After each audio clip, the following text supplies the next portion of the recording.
The moment Cade Mercer bit into that elephant-shaped cookie, everyone in that Christmas hall stopped breathing.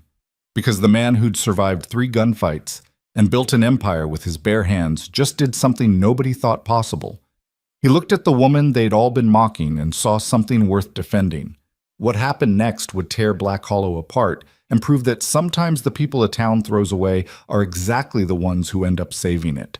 Stay until the end, hit that like button, and comment what city you're watching from so I can see how far this story travels. The Christmas social at Black Hollow's town hall had all the warmth of a funeral, which was fitting because Eliza Rowan felt like she'd been dying slowly for the past 3 years anyway. She stood near the kitchen entrance, half hidden behind a serving table, watching the wealthy families of the frontier town parade around in their imported silks and tailored wool. Her own dress was clean but threadbare, patched at the elbows. The hem let down twice until there was no more fabric to work with. At 24, she'd become invisible to most people in Black Hollow. Not invisible in the way that made life easier, invisible in the way that meant nobody stopped their children from pointing. Nobody lowered their voices when they called her poor thing or that awkward Rowan girl.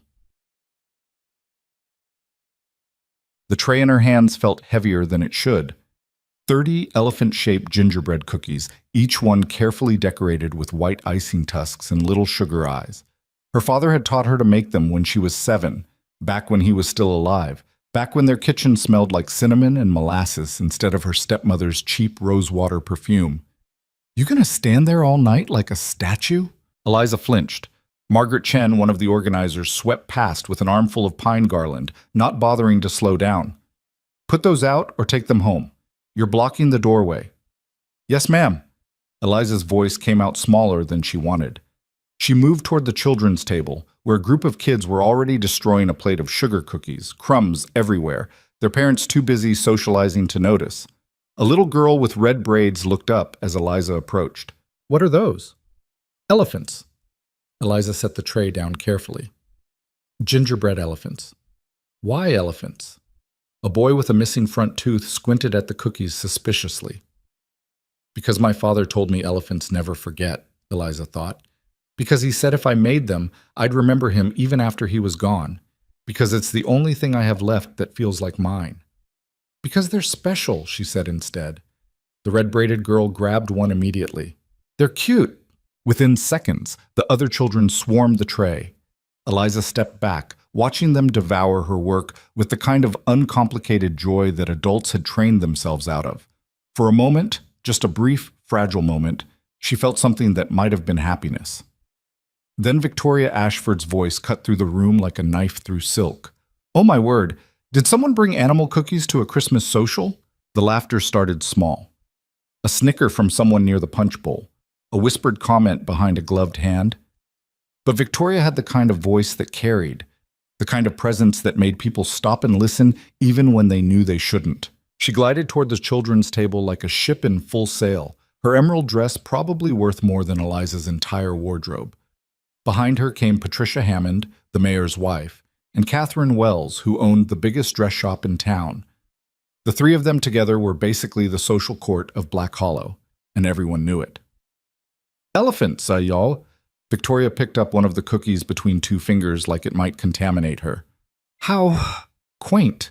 Patricia leaned in, her pearls clicking softly. "Is that gingerbread?" "Darling, we haven't served gingerbread at the Christmas social since— "Oh, when was it, Catherine? 1867? "At least." Catherine's smile was all teeth and no warmth. "It's so terribly common now." Eliza felt her face burning. She wanted to disappear into the floorboards, to melt like snow in the spring. But her feet wouldn't move. She just stood there, frozen, while the 3 women examined her cookies like they were evidence in a trial. And the shapes! Victoria turned the elephant over, inspecting it with theatrical concern. "I mean, I suppose if one were hosting a children's birthday party, this might be acceptable. But a formal Christmas social?" She looked directly at Eliza for the first time. "Darling, didn't anyone tell you this was meant to be elegant?" The room had gone quiet. Not completely. The musicians in the corner were still playing, and conversations continued near the windows, but quiet enough that Eliza could feel eyes turning toward her, watching, waiting to see what would happen next. "I thought the children would like them," Eliza managed. The children like mud pies too, Patricia said brightly. That doesn't mean we serve them at social functions. Victoria set the cookie down with exaggerated care. You know what I think the real problem is? Poor Eliza here just doesn't understand how things work in polite society. How could she? Living in that dreadful little room at Martha Rowan's house, barely scraping by. She probably used lard instead of butter, Catherine interrupted, wrinkling her nose. I can smell it from here. I used butter. Eliza's voice came out stronger than she expected. The recipe calls for butter. Oh, she has recipes. Victoria's laugh was like breaking glass. How precious. Did you learn those from your father, the one who died owing half the town money? Something cracked inside Eliza's chest. My father was an honest man. Your father was a failure, sweetheart. Victoria's smile didn't waver. And honestly, looking at you now, that dress, that hair, those terribly chapped hands, it's clear the apple didn't fall far from the tree, did it? Patricia touched Victoria's arm gently, a show of mock concern. Now, let's not be cruel. It's Christmas after all. She turned to Eliza with syrupy sweetness. I'm sure you meant well, dear. It's just that some people are born understanding grace and refinement, and others— She trailed off, the implication hanging in the air like smoke. Catherine picked up the tray of cookies. We should probably clear these away before they embarrass anyone further. The children have had enough sugar anyway. Wait. Eliza reached for the tray, but Catherine had already turned away. No, it's quite all right. Catherine was already walking toward the kitchen. We'll just dispose of these quietly. No need to make a fuss. Victoria leaned in close enough that Eliza could smell her French perfume. Here's a little advice, darling. Next time you want to contribute to a social event, don't. You're not helping anyone by reminding them of what you are. And what's that? The words came out before Eliza could stop them. Victoria's smile turned sharp. A charity case. A burden. A girl nobody wanted who turned into a woman nobody needs. She patted Eliza's cheek with cold fingers. But don't worry. We're all very Christian here. We'll keep tolerating you. The three women swept away, leaving Eliza standing alone near the children's table. The red-braided girl was still holding half an elephant cookie, staring at Eliza with wide, confused eyes. I liked it, the girl said quietly. Eliza couldn't answer. If she opened her mouth, she was going to cry, and she'd promised herself she wouldn't cry in public anymore. She'd done enough of that at her father's funeral while people whispered about debts and bad decisions. She turned toward the kitchen, intending to leave through the back door, but the room felt like it was tilting. Faces blurred together, some sympathetic, most carefully neutral, a few openly amused.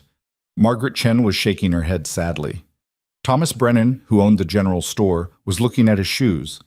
Even the children had gone quiet, sensing the adult cruelty that had poisoned the air. This was Black Hollow. This was what the town did. They found your soft spots and pressed until you bled. Eliza was 3 steps from the kitchen door when a voice stopped everyone cold. Hold on! The crowd parted like a river around a stone, and Cade Mercer walked through. Eliza had seen him before, of course. Everyone in Black Hollow knew Cade Mercer. He owned Mercer Ridge, the largest ranch in the territory, ran a crew of 20 men, and had the kind of reputation that made sensible people cross the street when they saw him coming. He'd killed 3 men in gunfights, all justified, all legal, but still. He had a scar running from his left eyebrow to his cheekbone, a souvenir from a knife fight in Montana. He was 6'3" of muscle and bad temper, dressed in dark wool and leather, his hat in his hands, but his expression harder than granite. He'd been standing near the back of the room all night, nursing a whiskey, and looking like he'd rather be anywhere else. Eliza had noticed him earlier and then immediately forgotten about him because men like Cade Mercer didn't notice women like her, except now he was walking straight toward the children's table. Victoria Ashford's smile faltered slightly. Mr. Mercer, how nice to see you mingling. Cade ignored her completely. He reached the table and picked up one of the few remaining elephant cookies, turning it over in his large, scarred hands. Who made these? His voice was deep, rough around the edges, like gravel in a tin cup. The room held its breath. I did. Eliza forced herself to meet his eyes. They were dark brown, almost black, and completely unreadable. Cade looked at her for a long moment. Then he bit into the cookie. The silence was absolute. Even the musicians had stopped playing. Cade chewed slowly, his expression never changing. Eliza wanted to disappear. This was somehow worse than Victoria's mockery, being watched by the most dangerous man in Black Hollow while he judged her father's recipe in front of everyone. Then Cade swallowed, and something shifted in his face. Not a smile exactly, more like the ghost of something he'd forgotten how to feel. "This tastes like home," he said. Victoria laughed nervously. "Mr. Mercer, you don't have to be polite." "I'm not." Cade took another bite, still looking at Eliza. "My mother used to make gingerbread, died when I was 8. Haven't tasted anything like it since." He finished the cookie and reached for another one. "These are perfect." Patricia Hammond cleared her throat. "Well, I'm sure they're quite adequate for a simple palate, but nothing." Cade turned to face the three women, and Eliza saw Victoria actually take a step back. "You were about to throw these away, weren't you?" Catherine clutched the tray defensively. "We were simply clearing the table. Put them back." It wasn't a request. Catherine set the tray down so fast she nearly dropped it. Cade looked around the room, and Eliza watched people's faces change. Some looked ashamed, others looked confused. A few looked angry that someone was disrupting the social order they'd all agreed on. "Anyone else want to comment on this woman's baking?" Cade's voice was quiet, but it carried to every corner of the hall. "Because from where I'm standing, she brought something honest and well-made to share with people who can't recognize quality when it's right in front of them." Mr. Mercer?" Victoria's voice had lost its confidence. "I'm not finished." Cade picked up the entire tray of remaining cookies. "You want to talk about what's appropriate for a Christmas social? Fine. Let's talk about 3 grown women ganging up on someone who's done nothing but try to contribute something kind. Let's talk about teaching children that cruelty is acceptable as long as you smile while you do it." He looked directly at Victoria. "Let's talk about people who think an expensive dress makes them better than someone in a patched one." Victoria's face had gone scarlet. "How dare you?" "I dare because somebody needs to." Cade turned back to Eliza, and his expression softened slightly. "These cookies are the best thing at this whole damn social. Thank you for making them." Eliza couldn't speak. Her throat had closed up completely. Cade nodded to her once, then walked toward the door, still carrying the tray. People scrambled out of his way. He paused at the entrance, looking back at the crowd. "Merry Christmas, Black Hollow. Try to remember what that means." Then he was gone. The room erupted in whispers. Victoria was fanning herself dramatically. Patricia was whispering urgently to the mayor, and Catherine looked like she might faint. The musicians started playing again, awkwardly, trying to pretend nothing had happened. Eliza stood frozen near the children's table, her heart hammering so hard she could hear it in her ears. The red-braided girl tugged on her sleeve. "Is Mr. Mercer going to keep all the cookies?" I don't know. I hope not. I wanted another one." Someone touched Eliza's shoulder, making her jump. It was Margaret Chen, her expression complicated. "You should probably leave," Margaret said quietly, "before Victoria recovers enough to make this worse." "I wasn't trying to cause trouble." "I know. But you did anyway." Margaret's voice wasn't unkind, just tired. "That's how it works here. You know that." Eliza did know that. She'd known it for 3 years, ever since her father died and left her at the mercy of her stepmother in a town that saw kindness as weakness. She grabbed her shawl from the coat room and slipped out the back door into the December night. The cold hit her like a slap. Black Hollow in winter was brutal. Wind that cut through wool, snow that piled up past your knees, temperatures that dropped so low the horses needed blankets at night. But at least out here, Eliza could breathe. She started walking toward her stepmother's house, her boots crunching through the frozen slush. The main street was mostly empty, just a few late-night stragglers heading home from the saloon. Yellow lamplight spilled from windows, making the snow look gold. Eliza had almost reached the corner when she heard hoofbeats behind her. She turned to see Cade Mercer on a massive bay horse, the tray of cookies somehow balanced in front of him. He pulled the horse to a stop beside her, steam rising from the animal's nostrils. For a moment they just looked at each other. "You forgot these," Cade said, offering the tray. "You took them." "I was making a point." His mouth quirked slightly, not quite a smile, but close. "They're yours." Eliza stared at the cookies, then at him. "Why did you do that, back there?" Cade was quiet for a long moment, his hands resting on the saddle horn. "My mother died when I was 8. My father died when I was 15. I spent the next 12 years building something from nothing, and you know what I learned? The people who mock you for being different are usually the ones who never had to fight for anything real. He looked down at her, and Eliza saw something in his eyes that might have been understanding. You didn't deserve what they did to you tonight. People have been doing things like that to me for years. I know, Cade's voice was rough. I've seen it. The whole town's seen it. Most of us just pretended we didn't. And you decided tonight was different? Tonight you made cookies that reminded me my mother existed. Cade shifted in the saddle. Tonight, I watched 3 cruel women try to destroy something good just because they could.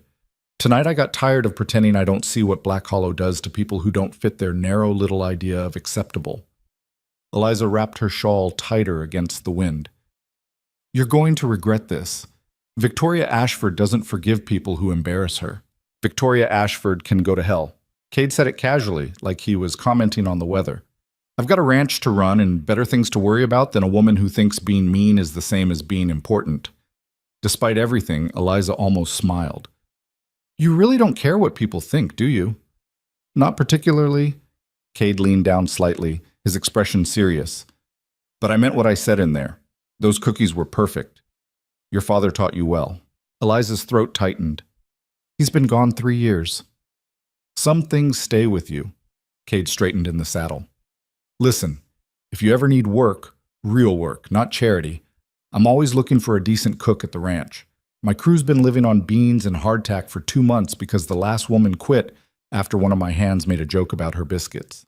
I live with my stepmother. I'm aware. Cade's tone suggested he was also aware of exactly what kind of woman Martha Rowan was. Offer stands anyway. You decide you want out of that situation, you know where to find me. He tipped his hat and turned his horse, starting back toward the edge of town where his ranch lay beyond the mountains. Mr. Mercer, Eliza called after him. He looked back. Thank you for what you said, for... She gestured helplessly at the cookies, at the night, at everything. For seeing me. Cade nodded once. Merry Christmas, Miss Rowan. Then he was gone, disappearing into the darkness beyond the lamplight.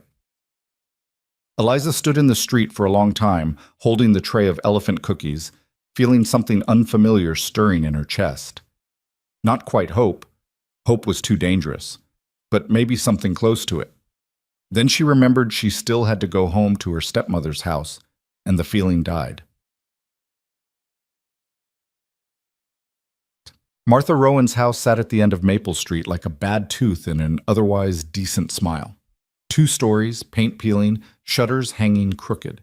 It had belonged to Eliza's father, but Martha had taken possession of it after he died, along with everything else he'd owned, including, apparently, his daughter. Eliza let herself in through the kitchen door, hoping Martha would already be asleep. No such luck. You're back early. Martha sat at the kitchen table in her nightgown and robe, a cup of tea steaming in front of her. She was 52, rail-thin, with iron-gray hair and a mouth that naturally turned down at the corners. She'd married Eliza's father when Eliza was 20, and Eliza had never understood why he'd done it. Loneliness, maybe. Fear of dying alone. Whatever the reason, it had been a mistake that Eliza was still paying for.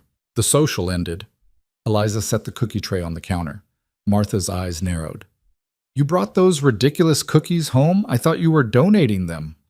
They weren't wanted. I could have told you that. Martha sipped her tea with a slurping sound that set Eliza's teeth on edge. Animal-shaped cookies. At a formal Christmas social. What were you thinking? I was thinking about my father. Your father had terrible judgment. That's why he died broke. Martha's voice was flat, matter-of-fact, like she was discussing the price of flour. That's why I'm stuck with you. Eliza had heard this speech before, many times. She started toward the stairs. I heard about what happened, Martha said. Eliza froze. Margaret Chen's daughter stopped by earlier. Apparently you caused quite a scene. Got yourself defended by Cade Mercer in front of the entire town. Martha's voice dripped with disgust. Do you have any idea how that reflects on me? I didn't ask him to defend me. You must have done something to attract his attention. Martha stood up, her chair scraping against the floor. You were probably making eyes at him all night, trying to trap him into feeling sorry for you. I didn't agree. Don't lie to me. Martha moved closer, and Eliza smelled the gin hidden in the teacup. I know exactly what you are.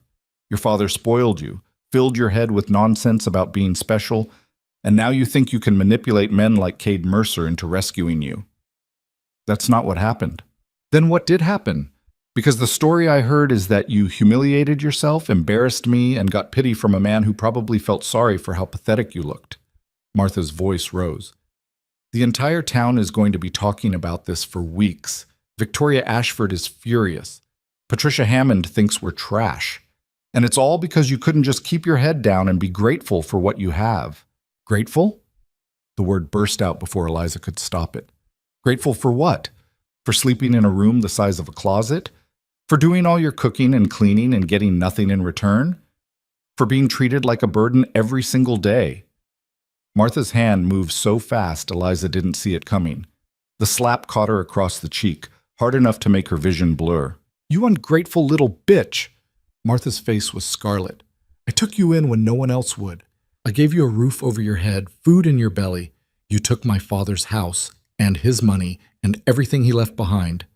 Eliza's voice was shaking, but she kept going. You didn't give me anything. You just didn't throw me out on the street. Yet. Martha's smile was vicious. The only reason you're still here is because the church would gossip if I kicked you out. But you keep causing trouble like you did tonight, and I'll stop caring what people say. Eliza pressed her hand to her burning cheek. I'm going to bed. You're going to apologize. For what? For embarrassing me, for causing a scene, for existing. Martha crossed her arms. Say it. Eliza looked at her stepmother, this woman who'd made the last 3 years a special kind of hell, and felt something shift inside her. She thought about Cade Mercer telling 3 wealthy women to go to hell.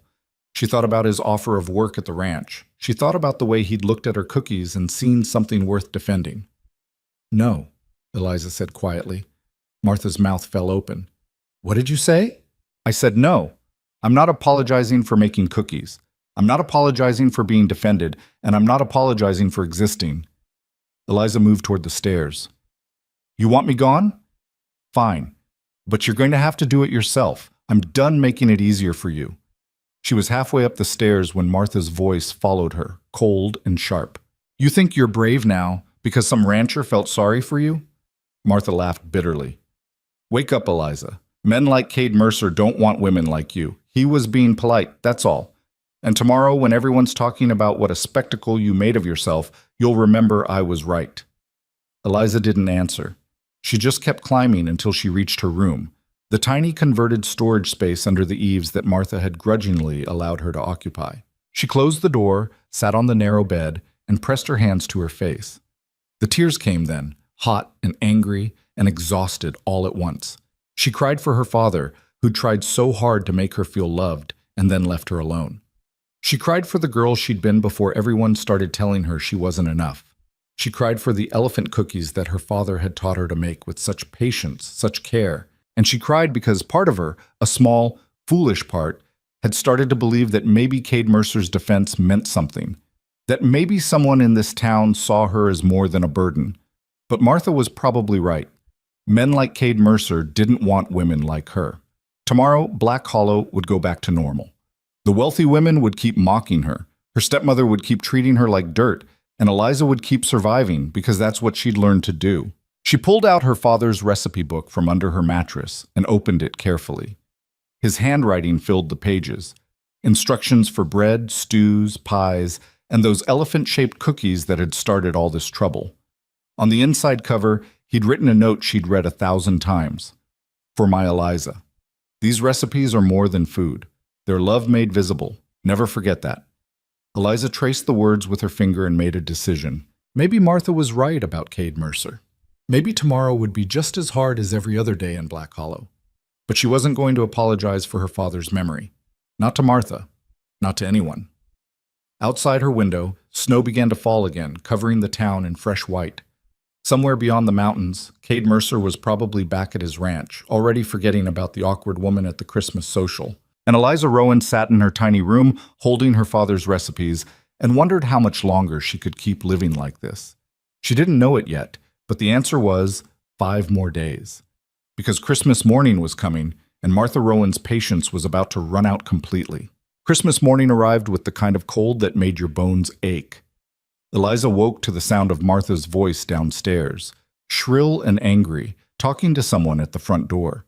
She pulled her blanket tighter and tried to ignore it, but the voices kept getting louder. Then she heard footsteps on the stairs. The door slammed open without a knock. Martha stood in the doorway, still in her nightgown, her face twisted with rage. "Get up." Eliza sat up slowly, confused. "What's happening?" "What's happening is that you finally pushed me too far." Martha's voice was shaking. "Victoria Ashford just left. She came here at 7 in the morning to tell me that I need to control my stepdaughter before she ruins what's left of my reputation in this town. I haven't done anything since the social. You existed. That's enough." Martha moved into the room and Eliza saw something in her eyes that made her stomach drop. This wasn't regular anger. This was something colder, more final.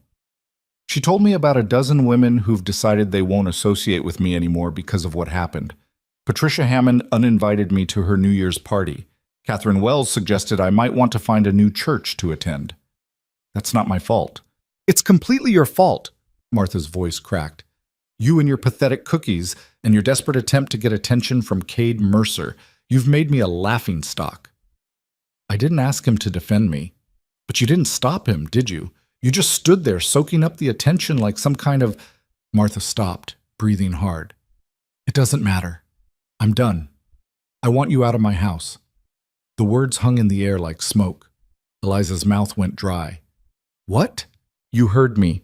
Pack your things and get out." Martha's voice was flat now, all the emotion drained out. "I've spent 3 years housing you, feeding you, putting up with your presence. That ends today. It's Christmas. I don't care if it's the second coming. You're leaving." Martha turned toward the door. "You have 1 hour. Take what you can carry and go." "Where am I supposed to go?" Martha paused in the doorway. "That's not my problem. Maybe you can find some other fool who feels sorry for you. Maybe you can beg the church for help. I honestly don't care." She looked back at Eliza with something that might have been satisfaction. "Your father left me this house, and I'm finally going to enjoy living in it without you poisoning the air." Then she was gone, her footsteps retreating down the stairs. Eliza sat frozen on the bed, her mind blank with shock. She'd known this day might come eventually, but she'd always imagined having more time to prepare, more time to save money, to make a plan, to figure out where she could go. 1 hour. She forced herself to move. Her hands were shaking as she pulled her father's old traveling bag from under the bed. It was worn leather, cracked at the corners, but it still closed properly. She started packing mechanically, her 2 other dresses, her undergarments, her father's recipe book, the small amount of money she'd managed to hide from Martha over the years, $12 in coins and small bills. It wouldn't last long. She looked around the tiny room that had been hers for 3 years. There wasn't much else worth taking. A hairbrush, a photograph of her father in a cheap frame, the shawl he'd given her for her 21st birthday. 30 minutes later, she was packed. She sat on the bed with the bag at her feet and tried to think. The church might help, but Reverend Morrison would probably just send her to the women's shelter in the next town over, and she'd heard stories about that place that made her skin crawl. She had no other family. Her mother had died when she was a baby, and her father had been an only child. Friends? She'd had a few once, before her father died, but they drifted away over the past 3 years. People in Black Hollow didn't want to associate with someone who'd become a social liability. She thought about Cade Mercer's offer, real work at his ranch. But that had been 5 days ago, and he'd probably forgotten about it by now. Men said things in the heat of the moment that they didn't mean later. Still, it was the only option she had. Eliza picked up her bag and walked downstairs. Martha was in the kitchen, drinking tea like it was any other morning. "I'm leaving," Eliza said. Martha didn't look up. "Good. I just want you to know that my father would be ashamed of you." Now Martha looked up, her eyes cold. "Your father was weak. That's why he died poor and left you with nothing. I'm doing you a favor, really. Maybe being thrown out will finally teach you how the real world works." Eliza wanted to say something cutting, something that would hurt Martha the way she'd been hurt for 3 years. But what was the point? Martha wasn't capable of feeling shame. She walked out through the kitchen door into the December morning. The cold hit her immediately. She hadn't eaten breakfast, and her stomach was already cramping with hunger and fear. She pulled her shawl tight and started walking toward the main street, her bag heavy in her hand. Black Hollow on Christmas morning was mostly deserted. A few people were heading to church, dressed in their Sunday best. They saw Eliza and looked away quickly, not wanting to acknowledge her. She was invisible again. Worse than invisible, she was a problem they'd all agreed not to see. She made it to the edge of town before her courage started to fail. Mercer Ridge was 12 miles west, into the mountains. 12 miles in December, with snow on the ground and more coming. She looked down at her worn boots, already wet from the walk this far, and tried to calculate whether she could make it before dark. Maybe. If she didn't stop. If the weather held. She was adjusting her bag, preparing for the long walk, when she heard hoofbeats behind her. Eliza turned, expecting to see someone heading to church. Instead, she saw Cade Mercer on his bay horse, riding hard down the main street like he was chasing something. He pulled up when he saw her, the horse's breath steaming in the cold air. "Miss Rowan." He swung down from the saddle, his face tight with concern. "What are you doing out here?" Eliza's carefully maintained composure cracked. "I've been thrown out." "When?" "This morning. My stepmother decided she'd had enough of me." Eliza tried to smile and failed completely. Apparently the social incident was the last straw. Cade's jaw clenched. "Where were you planning to go?" "I thought I might—" Eliza hesitated, suddenly embarrassed. "You mentioned you needed a cook at your ranch. I know it's been almost a week and you probably don't remember, but I thought maybe—" "I remember." Cade's voice was rough. "I've been thinking about it since that night, actually.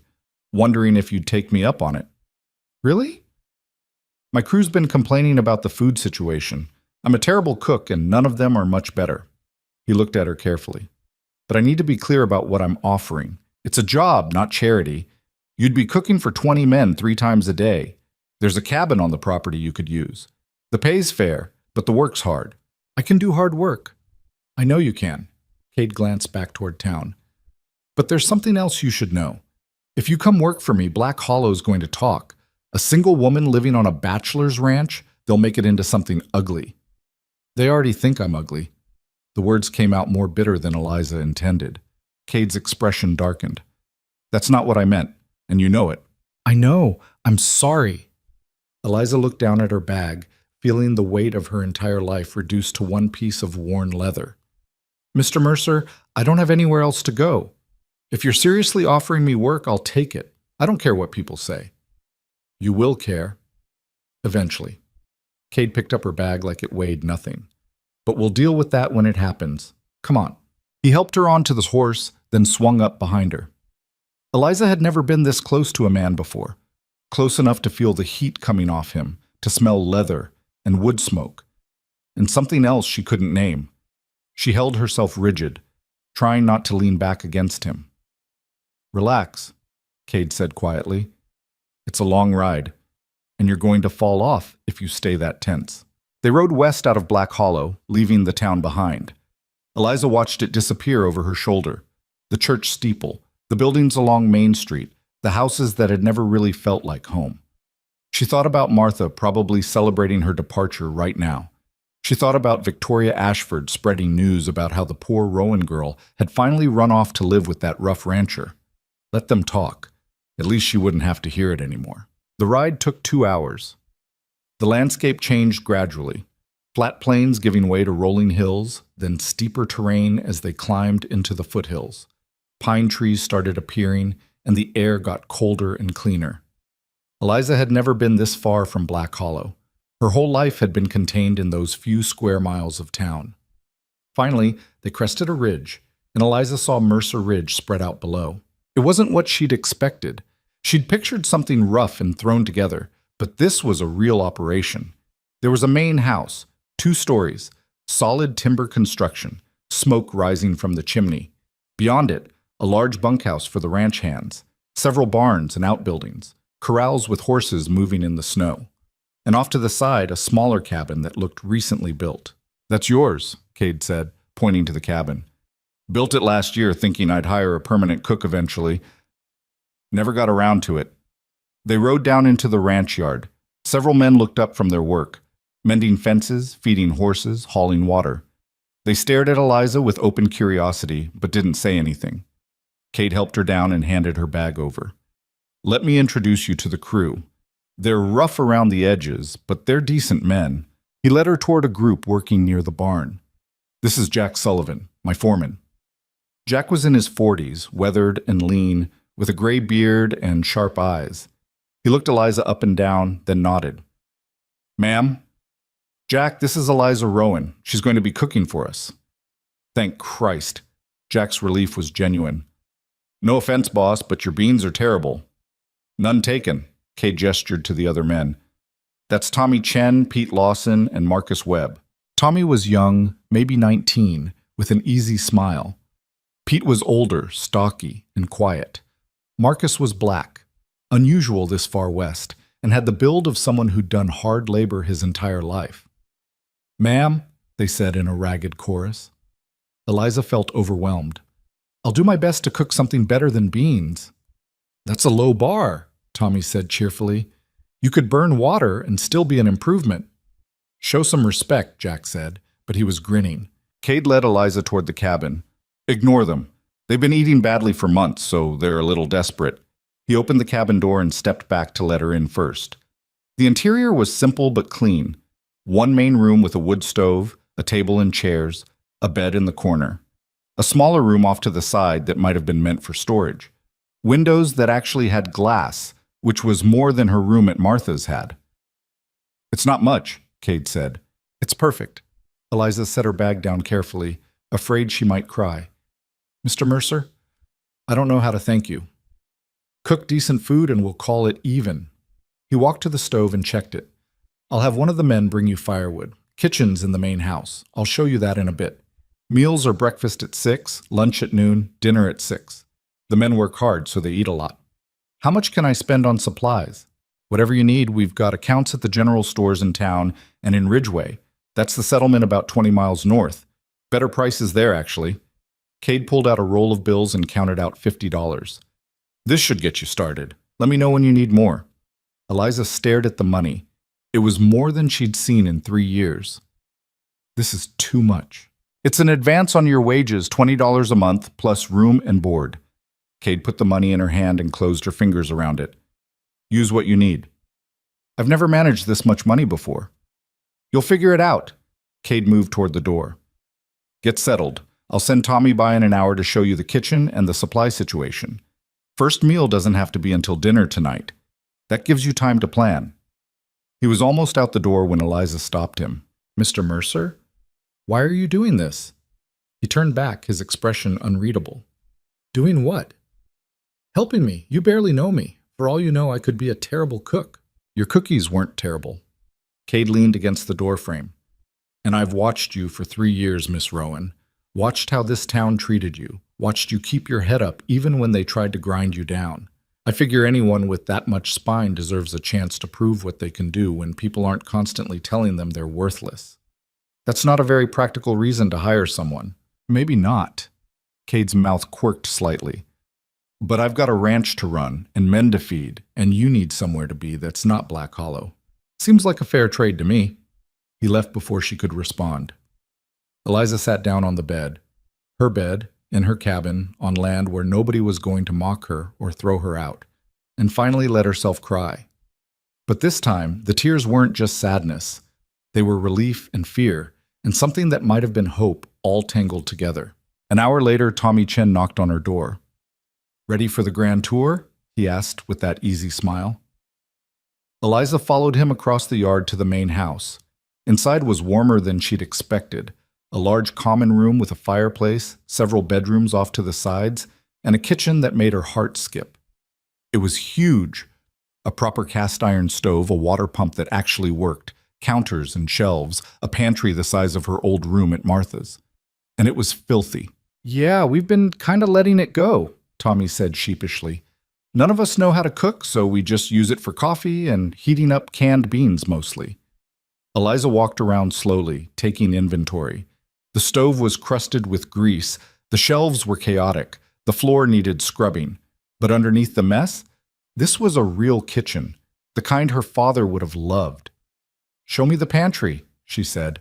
Tommy opened the door to reveal shelves stocked with the kind of supplies men bought when they didn't know how to cook. Sacks of flour and cornmeal going stale, canned goods stacked haphazardly, a few sad potatoes sprouting in the corner. But there was also sugar, salt, lard, dried beans, coffee, and even some spices that looked like someone had bought them optimistically and then never used them. "We've got chickens," Tommy offered, "and a root cellar under the bunkhouse with more vegetables. Plus there's usually fresh meat. We butcher our own cattle and the men hunt when they have time." Eliza's mind was already working. She could do something with this. Not tonight. Tonight would be simple. But eventually, she could make this kitchen sing. "Where do you eat?" she asked. "Bunkhouse. There's a long table in there." Tommy scratched his head. "Boss eats in here usually, but he said he'll join us in the bunkhouse for meals now that you're cooking." "He doesn't have to do that. Tell him that." Tommy grinned. "Fair warning, the men are going to talk. Not because you're a woman, but because we're all desperate for decent food. You're going to be the most popular person on this ranch by tomorrow." Eliza started pulling out supplies, planning. "Help me carry some things back to my cabin. I'm going to make a list of what we need." They spent the next hour sorting through supplies while Tommy kept up a steady stream of conversation. He was easy to talk to, none of the careful distance most people in Black Hollow maintained around her. He talked about the ranch, the other hands, how Cade had built all this from nothing over the past 10 years. "He started with 50 head of cattle and a beat-up horse," Tommy said. "Now he's got close to 1,000 head and the biggest operation in the territory. Man works harder than anyone I've ever seen." "What's he like, as a boss?" "Fair, tough, but fair. He'll work alongside you instead of just giving orders, pays on time, doesn't cheat you." Tommy paused. "But he's got a temper. Doesn't show it often, but when he does, you want to be somewhere else." "Has he ever—" Eliza wasn't sure how to ask. "Hurt anyone who didn't deserve it?" "No." Tommy met her eyes directly. "I know what you're asking. You're safe here, Miss Rowan. Cade would shoot any man who even thought about bothering you." That should have been reassuring. Instead, it made Eliza aware of how vulnerable her position was. A single woman on a ranch full of men, miles from town, with nowhere else to go if things went wrong. But she'd made her choice, and it was still better than Martha's house. By evening, Eliza had a plan.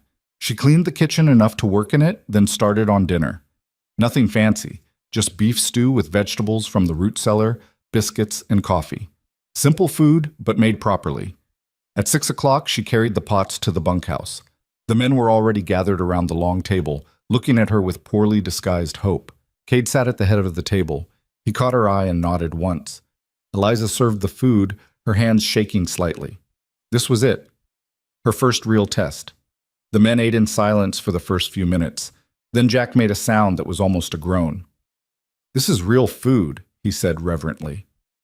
"The biscuits are actually flaky," Pete added, sounding shocked. "Is there more?" Marcus asked. Eliza had made enough for seconds. She'd learned that from her father. Always make more than you think you'll need. She brought out the extra pot, and the men descended on it like wolves. Within 10 minutes, they'd eaten everything she'd made, every last bit. Tommy leaned back in his chair with a satisfied sigh. "Miss Rowan, I think I might be in love." "Easy," Cade said quietly, but there was amusement in his voice. "I'm serious, boss. This is the best meal I've had since my mama died." The other men murmured agreement. Eliza felt her face burning, but it wasn't from embarrassment, it was pride. She'd forgotten what it felt like to have people appreciate her work. After dinner, she cleaned up while the men played cards and smoked. Cade helped her carry the pots back to the main house. "You didn't have to do that," Eliza said. "I'm not going to sit there while you clean up after feeding 20 men." Cade set the pots down near the sink. "They loved it, by the way. That stew was better than anything we've had in months. It was just stew. It was made with care. That's not nothing." Cade looked at her seriously. "You're going to fit in here, Miss Rowan? I can already tell." Eliza wanted to believe him, but as she walked back to her cabin that night, she couldn't shake the feeling that she was waiting for something bad to happen. Good things didn't last, not in her experience. Eventually, someone would find a reason to take this away from her too. She was wrong about the timeline, though. It took 3 weeks. 3 weeks of cooking for the ranch, learning the rhythms of the place, starting to feel like maybe she belonged somewhere. 3 weeks of the men treating her with respect instead of contempt. 3 weeks of Cade checking on her every evening after dinner. their conversations getting longer and more comfortable. 3 weeks before Black Hollow remembered she existed and decided to do something about it. It started with a rider arriving at the ranch one cold January morning. Eliza was in the kitchen preparing lunch when she heard raised voices in the yard. She looked out the window and saw the sheriff of Black Hollow talking to Cade, with 2 deputies behind him. Her stomach dropped. She walked to the door and heard the tail end of the conversation. "Just doing my job, Mercer. There's been complaints." "What kind of complaints?" Cade's voice was dangerously quiet. "About the living situation here, about Miss Rowan's reputation." The sheriff shifted uncomfortably. "Look, I don't make the rules, but when upstanding citizens of Black Hollow file a formal complaint about moral corruption, I have to investigate." "Moral corruption?" Cade said it like he was tasting something rotten. "She's living here unmarried, working for you, no proper chaperone. People are concerned about what that implies. People need to mind their own damn business." "That's not how law works, Mercer." The sheriff's voice hardened. "I've got a warrant to bring Miss Rowan back to Black Hollow for questioning. You can make this easy or hard." Eliza stepped out onto the porch. "I'll go." "No." Cade didn't even look at her. "You're not going anywhere." "Mr. Mercer," I said no. He turned to the sheriff. "Let me see that warrant." The sheriff handed over a folded paper. Cade read it carefully, his expression getting darker. "This is signed by Judge Morrison, and the complaint is filed by Martha Rowan, Victoria Ashford, and Patricia Hammond." He looked up. "This is personal, not legal." "Doesn't matter. It's still a warrant." The sheriff gestured to his deputies. "Miss Rowan, please come with us." "Don't move," Cade said to Eliza. Then to the sheriff. "You're not taking her." "Then I'll arrest you for obstruction." "Try it." The deputies' hands moved toward their guns. Eliza saw Jack and the other ranch hands starting to gather. Having heard the commotion, this was about to turn violent. "Stop." Eliza walked down from the porch. "Mr. Mercer, please. I don't want anyone getting hurt over this." "They have no right. They have a warrant." Eliza kept her voice steady, even though she was terrified. "I'll go answer their questions. I haven't done anything wrong." "You think that matters to them?" Cade looked at her with something like desperation. "You go back to that town and they'll destroy you." "They've been trying to destroy me for years. I'm still here." Eliza turned to the sheriff. "I'll come peacefully, but I want it on record that I'm doing this voluntarily to prevent violence." The sheriff nodded. "Noted." Cade grabbed her arm gently. "Eliza." It was the first time he'd used her first name. She looked at him and saw real fear in his eyes. "I'll be fine," she lied. "Just don't do anything stupid while I'm gone." One of the deputies brought a horse over. Eliza climbed on, trying to ignore the way her hands were shaking. As they started to ride away, she looked back and saw Cade standing in the yard, surrounded by his men, looking like he was barely restraining himself from starting a war. The ride back to Black Hollow felt longer than 12 miles. The sheriff didn't speak to her, and neither did the deputies. They just rode in silence through the winter landscape. When they reached town, people came out to stare. Eliza kept her head up as they rode down Main Street toward the jail.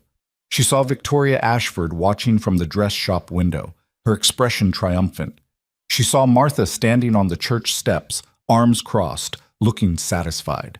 They took her to the sheriff's office and put her in a cell, an actual cell, with bars and a cot and a bucket in the corner. "You'll see the judge tomorrow," the sheriff said. "Get comfortable." Then he left her there. Eliza sat on the cot and tried not to panic. She'd expected Black Hollow to talk. She hadn't expected them to arrest her. Night fell. No one brought her food or water. She lay on the cot, staring at the ceiling, and thought about Cade's face as she rode away. Thought about the warm cabin she'd started to think of as home. Thought about how quickly everything good could be taken from you. Around midnight, she heard voices outside the cell. "Completely illegal," someone was saying. "I've got a warrant, Mercer. That's all I need." Eliza sat up. Cade was here. "That warrant's garbage and you know it? Moral corruption? That's not a crime. Judge Morrison seems to think it is. Judge Morrison is Victoria Ashford's uncle. This is personal vendetta dressed up as law." Cade's voice was getting louder. "Let me see her." "It's after hours." "I don't care. Either let me see her, or I'm getting a lawyer from Ridgeway and suing this whole town for wrongful imprisonment." There was a long pause. Then the sheriff sighed. 5 minutes. Footsteps approached. Cade appeared outside her cell, and Eliza's throat tightened at the sight of him. He looked furious and worried and exhausted all at once. "Are you all right?" he asked. "I'm fine. You shouldn't be here." "Probably not." Cade gripped the cell bars. "I've been thinking about this all day, about what to do. And I've got a plan, but you're not going to like it." "What kind of plan?" "Tomorrow morning, there's going to be a town meeting. The judge wants to hear the complaints publicly, make an example of you." Cade's jaw clenched. "I'm going to stand up and tell them the truth." "The truth?" "That nothing improper happened at the ranch. That you've been working hard and living quietly. That their complaints are based on gossip and spite." He looked at her intently. "But that might not be enough. So I've got a backup plan." "Which is?" Cade took a breath. "I'm going to ask you to marry me, in front of the whole town." Eliza stared at him. "What?" "If we're married, they can't complain about you living at the ranch. Their whole case falls apart." He said it quickly, like he'd rehearsed it. "It solves the legal problem." "That's insane." "Maybe. But it's also the only way I can think of to protect you from these people." Cade's voice softened. "I'm not asking because I pity you, Eliza. I'm asking because, over the past 3 weeks, you've become the best thing at that ranch. The men respect you. The place feels like a home instead of just a work camp. And He stopped, then started again. "I'd be honored if you'd consider it." Eliza's mind was spinning. "You can't possibly want to marry someone you barely know. I know enough. I know you're strong. I know you're kind even when people don't deserve it. I know you make food that tastes like love instead of just fuel." Cade looked at her steadily. "I'm not promising you romance or poetry, but I can promise you protection, respect, and a place to belong. That's more than most marriages start with." "This is crazy." "I know. But tomorrow morning, you're going to be in that town hall with everyone in Black Hollow, watching them try to break you down. And I'm not going to stand there and let it happen without fighting back." His voice dropped. "So I'm asking you now, before it gets complicated. Will you at least consider saying yes if I ask you tomorrow?" Eliza looked at this man who'd defended her cookies, given her a job, and was now offering to tie his entire life to hers just to keep her safe from a town that had never wanted her. "Why?" she asked. "Really why?" Cade was quiet for a long moment.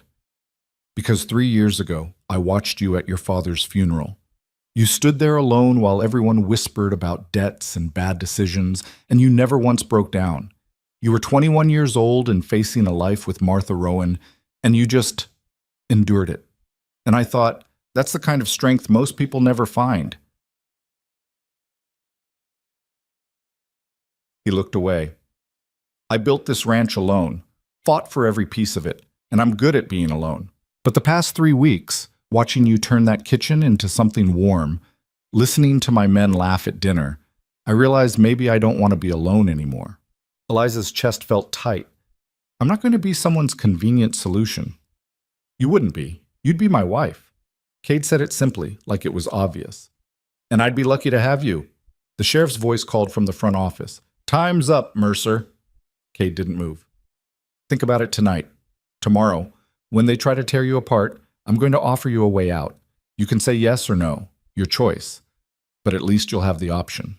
Then he was gone, and Eliza was alone again in the cell. She lay back down on the cot, her mind racing. Marriage. To Cade Mercer. A man she'd known for 3 weeks, who'd shown her more kindness than anyone in Black Hollow ever had. It was insane. It was also the only real choice she had. Because tomorrow, the town was going to come for her, and she'd need every defense she could get. Morning came too fast. Eliza hadn't slept more than an hour, her mind churning through every possible outcome of what was about to happen. The cell was freezing, no blanket, no heat, just bare stone walls and the January cold seeping through every crack. Her fingers were numb, her body aching from the thin cot.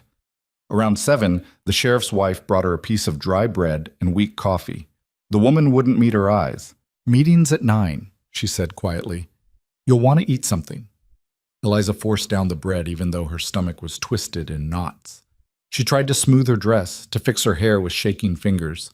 She wanted to look dignified when they paraded her in front of the town, even though she knew it wouldn't matter. They'd already decided what she was. At 8:45, the sheriff came to get her. Let's go. He unlocked the cell but didn't bother with handcuffs. Where was she going to run? They walked the 3 blocks to the town hall together. People were already streaming inside, more people than Eliza had ever seen at a town meeting. This wasn't about justice. This was entertainment. The hall was packed, every seat taken, people standing along the walls, craning their necks to see. Eliza felt their eyes on her like physical weight as the sheriff led her down the center aisle. Whispers followed her. She caught fragments of words. Shameful, disgraceful, finally getting what she deserves. At the front of the room, Judge Morrison sat behind a raised desk, looking stern and official in his black robe. Victoria Ashford sat in the front row, flanked by Patricia Hammond and Catherine Wells. All 3 women wore expressions of righteous satisfaction. And there, 2 rows back, sat Martha. Her stepmother looked older than Eliza remembered, her face pinched and mean. When their eyes met, Martha smiled coldly. The sheriff directed Eliza to a chair facing the judge. She sat down, trying to keep her spine straight, trying not to show how terrified she was. Judge Morrison banged his gavel. This emergency session is now in order. We're here to address the formal complaint filed by Mrs. Martha Rowan, Mrs. Victoria Ashford, and Mrs. Patricia Hammond regarding the conduct of Miss Eliza Rowan. Eliza forced herself to breathe evenly. Mrs. Rowan, would you like to present your complaint? The judge asked. Martha stood up, smoothing her dress. Your Honor, I'm here because my stepdaughter has brought shame upon my household and this community. After I gave her a home for 3 years following her father's death, she repaid my kindness by running off to live in sin with Cade Mercer at his ranch. I didn't run off, Eliza said. You threw me out on Christmas morning. The judge frowned. Miss Rowan, you'll have your chance to speak. Mrs. Rowan, continue. Martha's face flushed.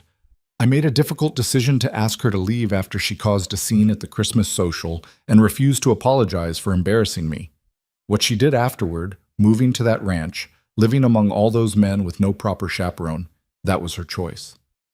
A choice made because I had nowhere else to go, Eliza said, unable to stop herself. Quiet, the judge warned. Victoria stood next. Your Honor, I'd like to add my observations. I've known the Rowan family for years, and I'm afraid Eliza has always had a tendency toward inappropriate behavior.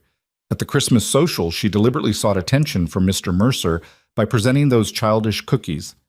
I brought cookies to share with the children, Eliza interrupted. That's all. Miss Rowan, if you interrupt again, I'll hold you in contempt, Judge Morrison said sharply. Victoria continued as if Eliza hadn't spoken. Since then, we've received numerous reports from travelers who've passed by Mercer Ridge. They describe seeing Miss Rowan working alongside the ranch hands, unchaperoned, in situations that are highly questionable for an unmarried woman. What situations? Eliza demanded.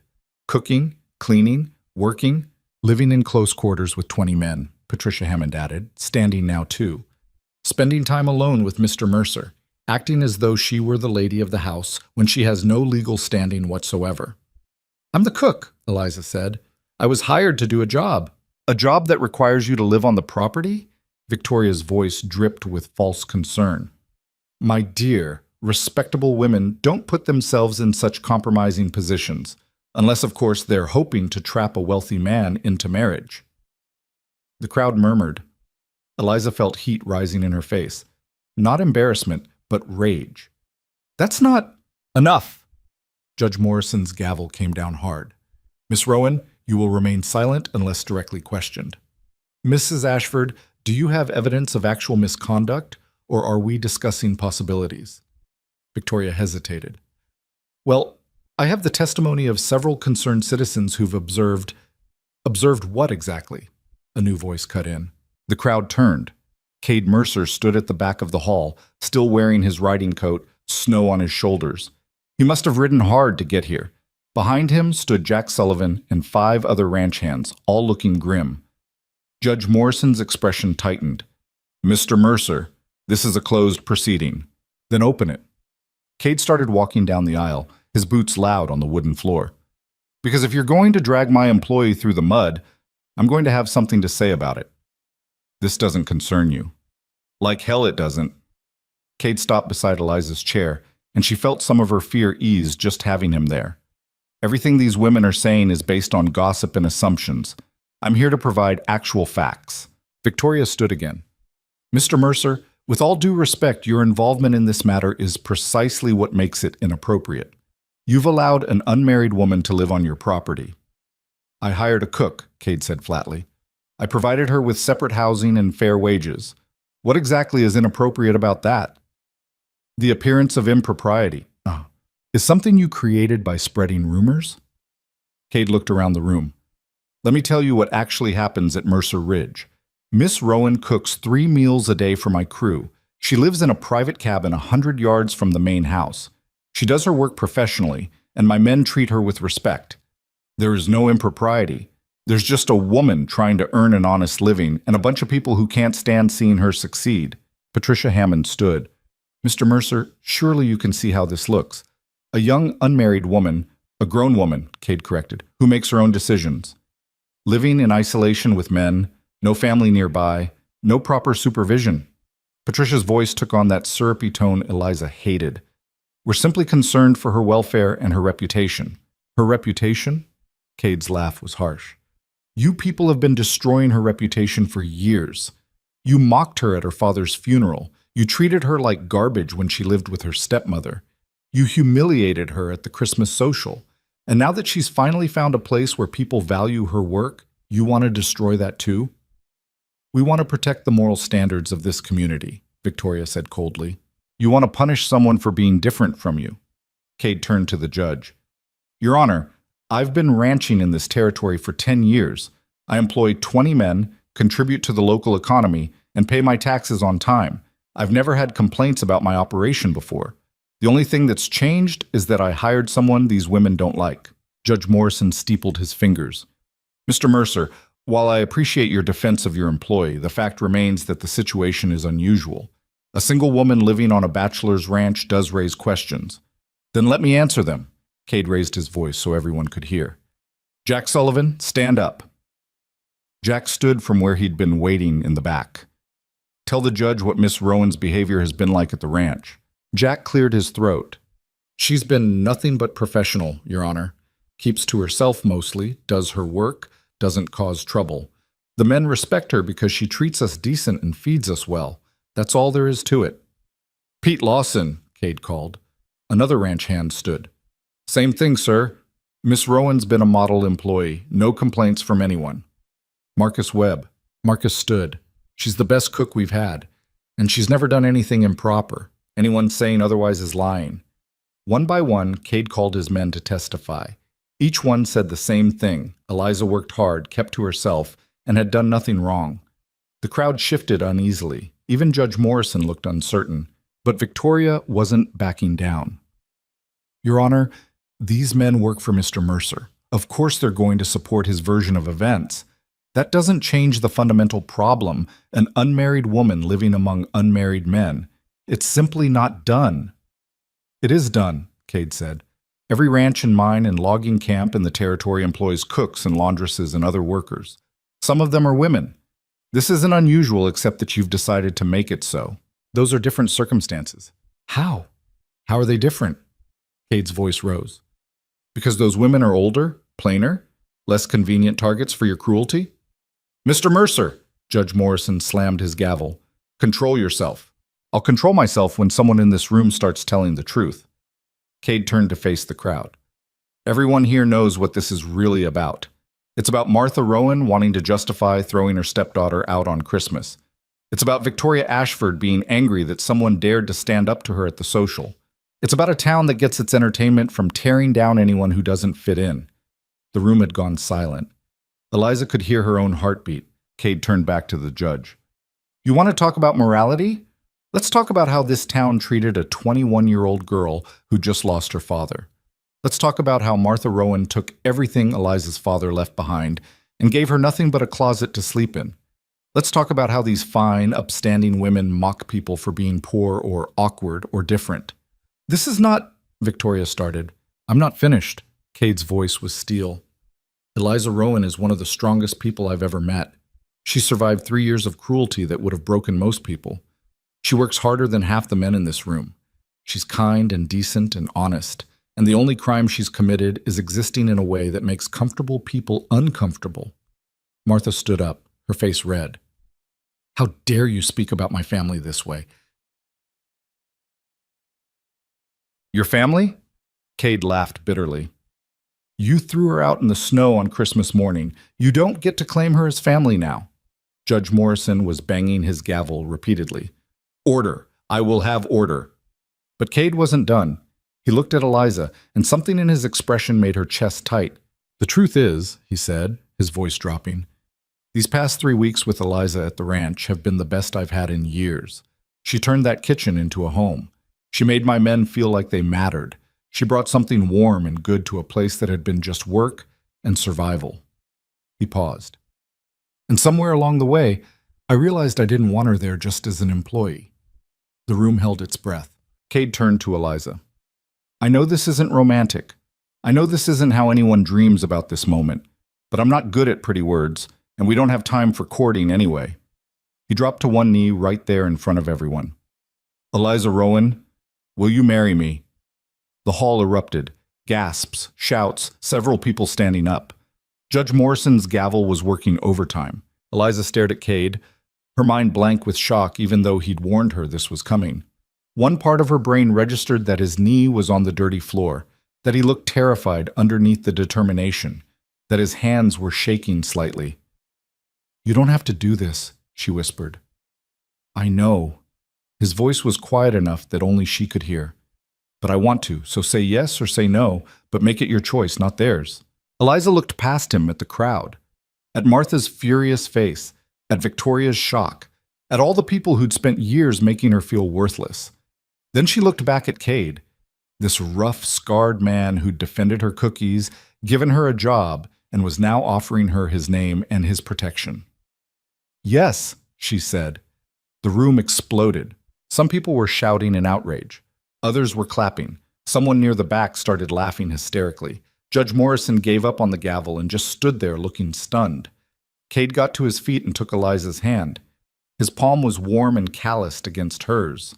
Victoria found her voice first. This is absurd. You can't possibly. I can, Cade said. And I am. Judge Morrison, you're a judge. Marry us, right now. Now? The judge looked like he'd been hit with a shovel. I can't just. This isn't. There are procedures. You married the Hendersons last month after they'd known each other for 2 weeks, Cade said. You married Tom Bradley to that woman from Denver the same day she arrived in town. Don't pretend there are rules stopping you. Martha pushed her way to the front. This is a farce. She's trapping you. Can't you see that? The only people trapping anyone here are you and your friends, Cade said. You dragged Eliza to this meeting to humiliate her. Well, congratulations. It backfired. Patricia Hammond stood. Your Honor, surely you can't condone this theatrical display. Why not? Jack Sullivan's voice carried from the back. Man wants to marry a woman. Woman says yes. What's the problem? The problem is this is clearly a desperate attempt to avoid consequences, Victoria started. Consequences for what? Tommy Chen stood next to Jack. For cooking food? For working hard? For existing while you people picked on her? More of the ranch hands were standing now, and to Eliza's shock, other people were standing too. Sarah Mitchell, who ran the boarding house, old Tom Chen from the general store, Margaret Chen looking apologetic but defiant, people Eliza had thought would never defend her. Let them get married, Sarah called out. Bree, for heaven's sake, Victoria, leave the girl alone. This is about maintaining standards, Victoria protested. This is about you being mean, someone else shouted, like you always are. Judge Morrison looked around at the chaos, then at Cade and Eliza. You're both serious about this? Completely, Cade said. Miss Rowan? The judge addressed her directly for the first time. Eliza squeezed Cade's hand. Yes, I'm sure. The judge sighed heavily. Fine. But I'm making a note that this was done under protest from concerned citizens. Make whatever note you want, Cade said. Just do it. What followed was the strangest wedding Eliza could have imagined. Judge Morrison pulled out a book and started reading the marriage ceremony in a flat, annoyed voice. Half the room was still arguing. Martha had started crying, angry tears, not sad ones. Victoria looked like she might faint from rage, but Cade stood there holding Eliza's hand, answering the judge's questions in a steady voice. Do you, Cade Mercer, take this woman to be your lawfully wedded wife? I do. Do you, Eliza Rowan, take this man to be your lawfully wedded husband? Eliza looked at Cade, really looked at him. She saw the scar on his face, the rough hands, the hard life written in every line of his body. She saw the man who'd stood up to an entire town because someone needed to. I do. Then by the power vested in me by the territory of Montana, I pronounce you husband and wife. Judge Morrison snapped the book shut. There, it's done. Everyone can stop arguing now. But the arguing didn't stop. It got louder. This is a travesty. Victoria was on her feet. Judge Morrison, you should be ashamed. Mrs. Ashford, the marriage is legal whether you like it or not. The judge looked tired. And frankly, I'm tired of these witch hunts. Miss Rowan, Mrs. Mercer now, broke no laws. You wasted the court's time with gossip. We were protecting the community's values. You were causing trouble. Judge Morrison started gathering his papers. This session is adjourned. Everyone go home. But nobody moved. The room was still in chaos, people arguing, people laughing, people just staring in shock. Cade turned to Eliza. We should leave, before this gets worse. She nodded. They started toward the door, but Martha blocked their path. You think you've won? Her voice was shaking. You think marrying him changes what you are? It changes everything, Cade said quietly. She's my wife now. Which means if you come after her again, you come after me. And you really don't want to do that. Martha's face went pale. She stepped aside. They walked out of the town hall into the cold January morning. The ranch hands followed, creating a protective wall around them. People spilled out onto the street behind them, still arguing, still processing what had just happened. Jack brought the horses around. We should ride out fast. That crowd's getting ugly. Cade helped Eliza onto his horse, then swung up behind her.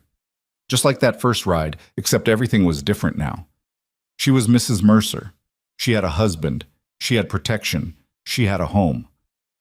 They rode out of Black Hollow at a gallop, the ranch hands keeping pace around them. Eliza looked back once and saw the town receding behind them, the place that had tried so hard to break her and had failed. When they were a mile out, Cade slowed the horse to a walk. You all right? He asked. Eliza realized she was shaking. Not from cold, from adrenaline and shock and a dozen other emotions she couldn't name. I just got married, she said, her voice sounding strange to her own ears. Yeah. Cade's voice was rough. You did. I'm sorry it wasn't... Don't apologize, Eliza cut him off. You saved me in there. Again, you saved yourself. I just gave you an option. He paused. But now we need to talk about what this means. Because I meant what I said in that cell last night. I'm not expecting... this doesn't have to be... He stopped, frustrated.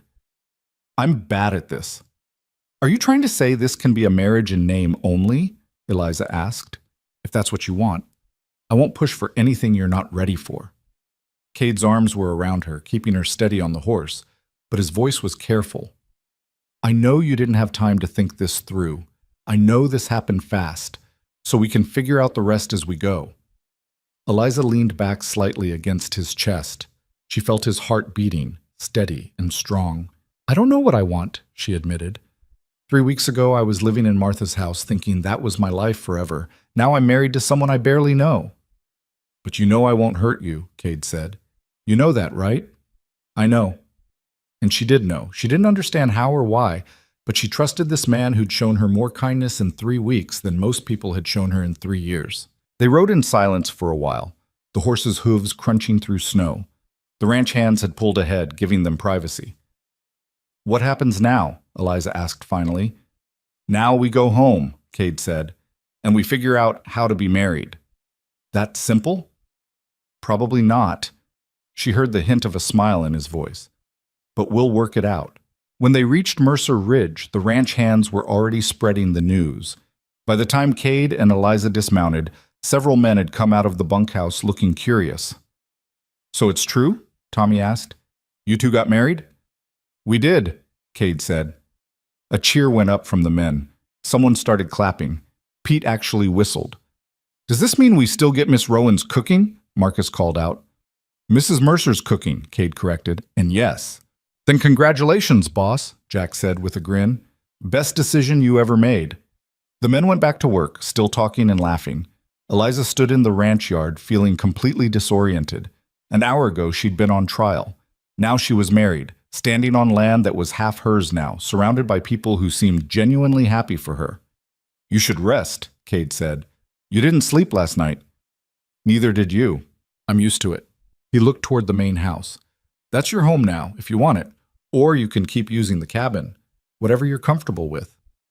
Eliza looked at the house, bigger and warmer than anywhere she'd ever lived. Then at the cabin where she'd spent 3 weeks learning to feel safe. Can I think about it? She asked. Take all the time you need. Cade hesitated, then touched her shoulder gently. Eliza, Mrs. Mercer, I meant what I said in that town hall. These past 3 weeks, you've changed this place, made it better. I'm glad you're here. Even though you had to marry me to keep me here? I didn't have to do anything. His voice was serious. I chose to. There's a difference.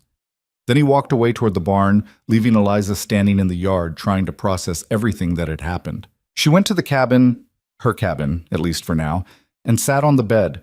The same bed she'd slept in last night when she was single, before everything changed. She was married to Cade Mercer, the man Black Hollow feared, who had just stood up to an entire town for her. Eliza pulled off her boots and lay back, exhaustion finally hitting her. Her last thought before sleep took her was that her father would have liked Cade, would have appreciated his honesty, his strength, his willingness to fight for what was right. And maybe, just maybe, this marriage that had started as a desperate solution might become something real. But that was a problem for another day. For now, she was safe. She had a home. She had a husband who'd promised to protect her. It wasn't the life she'd imagined, but it was so much better than the one she'd left behind. Eliza woke to someone knocking on the cabin door. For a confused moment, she didn't know where she was. Then it all came rushing back, the town hall, the trial, Cade on one knee in front of everyone. The marriage. Mrs. Mercer? Tommy's voice came through the door. You awake? It's almost 5. Eliza sat up, her body stiff from sleeping in her dress. 5 o'clock meant dinner prep, and she'd slept through the entire afternoon. I'm coming, she called out, her voice rough. She splashed cold water on her face from the basin, tried to fix her hair, and gave up. She looked like she'd been through hell, which was accurate. The bruise on her cheek from Martha's slap 2 weeks ago had finally faded, but her eyes were red-rimmed and her skin was pale. When she opened the door, Tommy was standing there with an awkward expression. Boss said to let you sleep, but the men are starting to make noises about dinner. He shifted his weight. Also, congratulations on the marriage. Thank you. The words felt strange. I'll get started on food. You sure? You look pretty worn out. I'm fine. Eliza grabbed her shawl. It's just cooking. I can do that in my sleep. But as she walked to the main house, she realized everything felt different now. She wasn't just the cook anymore. She was Cade's wife. Did that change how she was supposed to act? Where she was supposed to sleep? What the men would expect from her? The kitchen was exactly as she'd left it that morning, before the sheriff came, before everything changed. She lit the stove and started pulling out supplies, letting the familiar routine calm her nerves. She was chopping onions when Cade came in through the back door. You should have stayed in bed, he said. The men need to eat. The men can survive 1 meal of beans. Cade leaned against the counter, watching her. You've had a rough day. So have you. Eliza kept chopping, not looking at him. Standing up to the whole town, getting married to someone you barely know, that couldn't have been easy. I've done harder things. He was quiet for a moment. We should probably talk about the practical stuff. Eliza's hands stilled on the knife. All right. You can move into the house if you want. There's a spare bedroom upstairs. Used to be my father's room before he died. It's bigger than the cabin, has a real fireplace. Cade paused. Or you can stay in the cabin. Whatever makes you comfortable. And you? Eliza forced herself to look at him. Where do you sleep? My room's downstairs. Has been for years. His expression was carefully neutral. I'm not expecting you to, we don't have to share a bed, Eliza finished. Right, Cade cleared his throat. This is awkward. Despite everything, Eliza almost smiled. A little. Look, I know what I said in town, that I wanted you here, that you'd changed the ranch. All that was true. Cade ran a hand through his hair, frustrated. But I also know you married me because it was the only way out of that situation. I'm not going to hold you to expectations you never agreed to. Eliza set down the knife. What if I don't know what I agreed to? Then we figure it out together. Cade met her eyes. I'm not good at this. Never been married, never planned to be. But I meant the vows I said today. You're my wife, which means you're under my protection. It means this ranch is your home. It means nobody gets to hurt you without going through me first. He paused. Everything else, we can take as slow as you need. What do you want? Eliza asked. From this marriage? Cade was quiet for a long time. Honestly, I don't know. A month ago, I would have said I wanted to be left alone to run my ranch. Then you showed up and turned my kitchen into something that smelled like home, and I realized maybe being alone wasn't as good as I thought it was. He looked down at his hands. I'm not going to lie and say I don't find you attractive, or that I haven't thought about what it might be like if this marriage was real in every sense. But wanting something and demanding it are different things. Sheets. Eliza's face burned. No one had ever talked to her this directly before. I need time, she said quietly. You've got it. Cade pushed away from the counter. Take the upstairs bedroom. I'll have the men move your things from the cabin tomorrow. For tonight, just know you're safe here. That's all that matters. He left before she could respond. Eliza stood in the kitchen for a moment, trying to process the conversation. Then she went back to cooking because at least that made sense. Dinner was quieter than usual. The men ate her beef stew and cornbread with their normal enthusiasm, but there was an awkward edge to the conversation. They kept glancing at Eliza, then at Cade, clearly unsure how to act now that the dynamic had changed. Finally, Jack cleared his throat. So, boss, you planning any kind of celebration? For the wedding? No, Cade said flatly. Most folks have a party or something, Tommy offered. Most folks don't get married to escape a lynch mob, Cade said. We're not celebrating. Eliza felt a pang at that. He was right, of course. This wasn't a normal wedding, but it still stung to hear it said so bluntly. After dinner, she cleaned up while the men played cards in the corner. Cade helped her carry dishes to the kitchen, not saying much. When everything was done, he walked her to the main house. Upstairs, second door on the left, he said. There's firewood already laid. I'll get it started for you. The bedroom was bigger than her entire space at Martha's house. A real bed with a thick mattress, a wardrobe, a dresser, a fireplace that Cade lit with practiced efficiency, windows that looked out over the ranch. Her bag from the cabin was already sitting by the door. Tommy brought it over, Cade explained.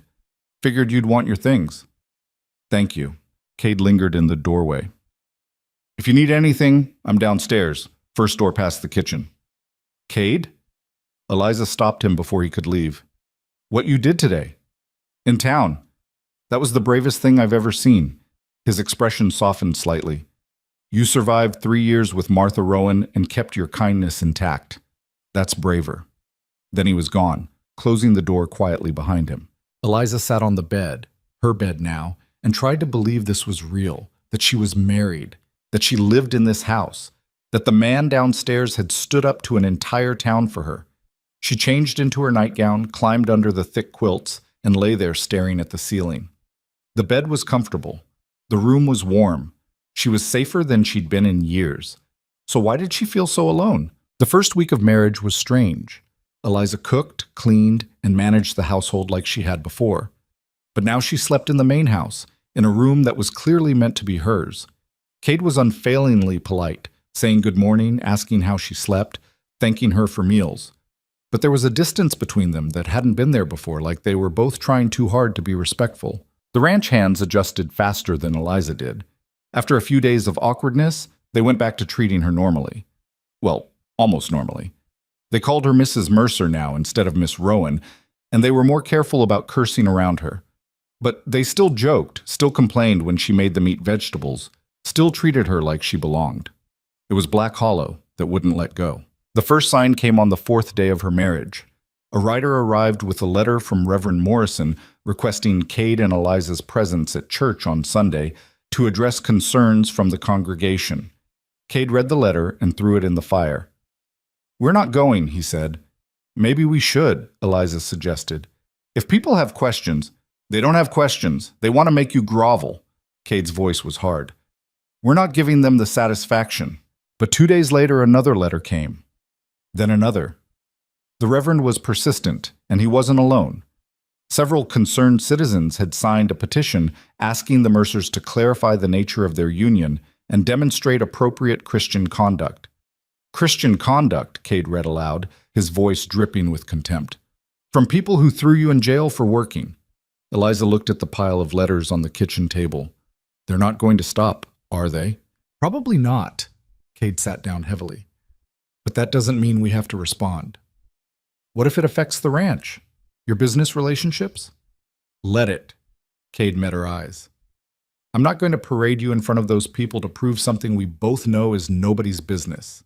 But the pressure kept building. On Sunday, 3 different townspeople rode out to the ranch with messages. On Monday, the general store in Black Hollow sent word that they were reviewing Cade's credit account. On Tuesday, Victoria Ashford herself showed up.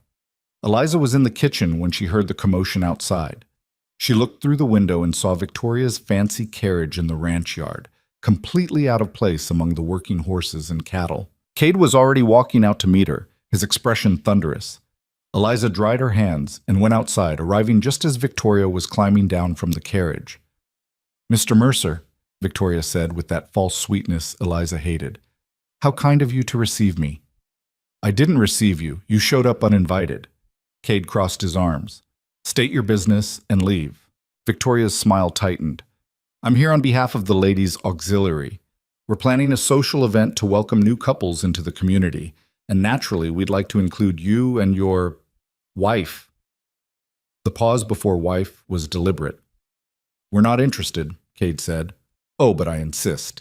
It's important for new marriages to have community support." Victoria turned to Eliza, "Especially marriages that happen under unusual circumstances." Eliza felt her temper rising. "There was nothing unusual about it. We were married by a judge with witnesses." "In the middle of a trial," Victoria said sweetly, "after knowing each other for 3 weeks. Some might call that impulsive." "Some might mind their own business," Cade said coldly. Victoria's mask slipped slightly. "Mr. Mercer, I'm trying to help. The town is talking. People have questions about the legitimacy of this marriage. Attending a few social events, showing that you're a proper couple, would go a long way toward silencing the gossip." "We don't care about the gossip." "You should." Victoria's voice turned sharp. "Your ranch depends on relationships with people in Black Hollow. The bank, the supply stores, the stock buyers. All of them are watching to see how you handle this situation. If you continue to be difficult, you might find business becoming complicated." "Is that a threat?" Cade's voice was dangerous. "It's a reality." Victoria smoothed her dress. "I'm simply pointing out that cooperation would be in everyone's best interest." Eliza stepped forward. "Mrs. Ashford, let me be clear. I married Cade because I wanted to. Not because I was trapped, not because I had no other choice. I married him because he's a better man than anyone in Black Hollow ever gave him credit for." Her voice was shaking but strong. "If the town wants to gossip about that, let them. But I'm not going to perform my marriage for anyone's entertainment." Victoria's face flushed. "You ungrateful little—" "That's enough." Cade moved between them. "Get off my property. And tell the Ladies' Auxiliary that if they want to waste their time gossiping, they can do it without involving us." "You're making a mistake," Victoria said coldly. "Wouldn't be my first." Cade gestured toward the carriage. "Leave, now." Victoria climbed back into her carriage with as much dignity as she could manage.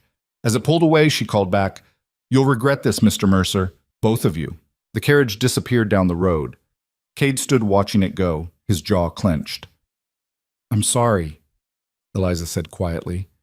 "For what?" "For bringing this trouble to your ranch. For making your business relationships complicated."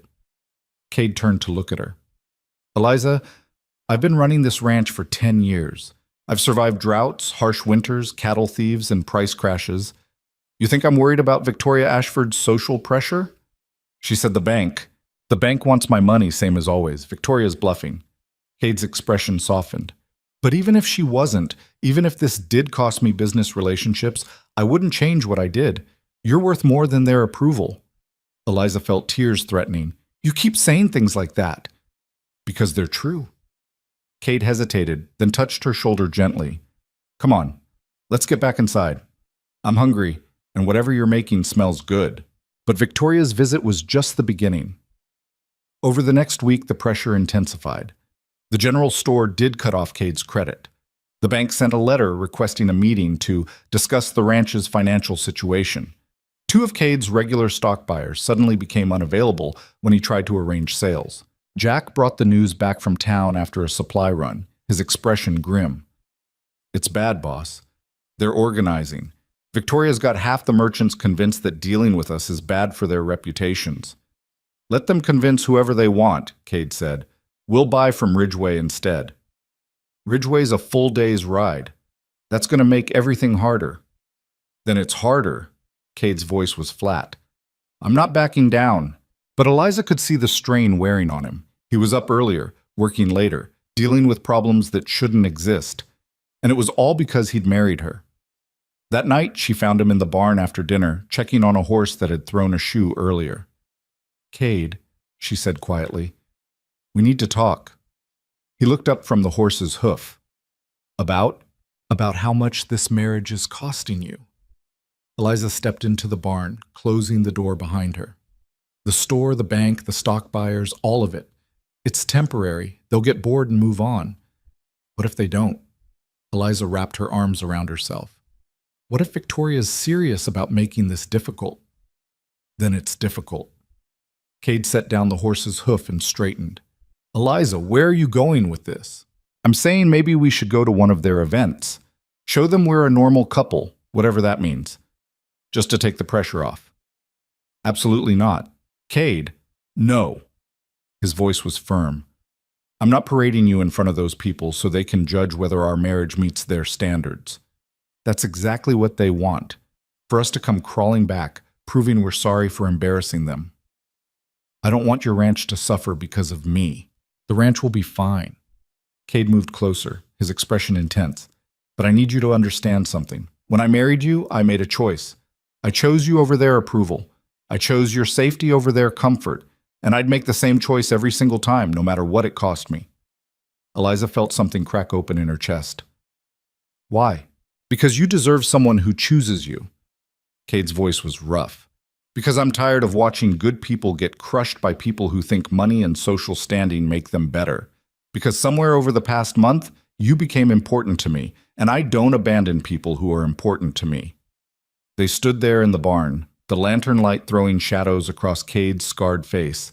Eliza saw the truth in his eyes. He meant every word. I don't know how to do this, she admitted.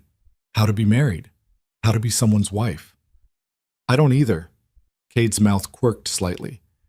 But we're figuring it out, and part of figuring it out is standing our ground when people try to tear us down.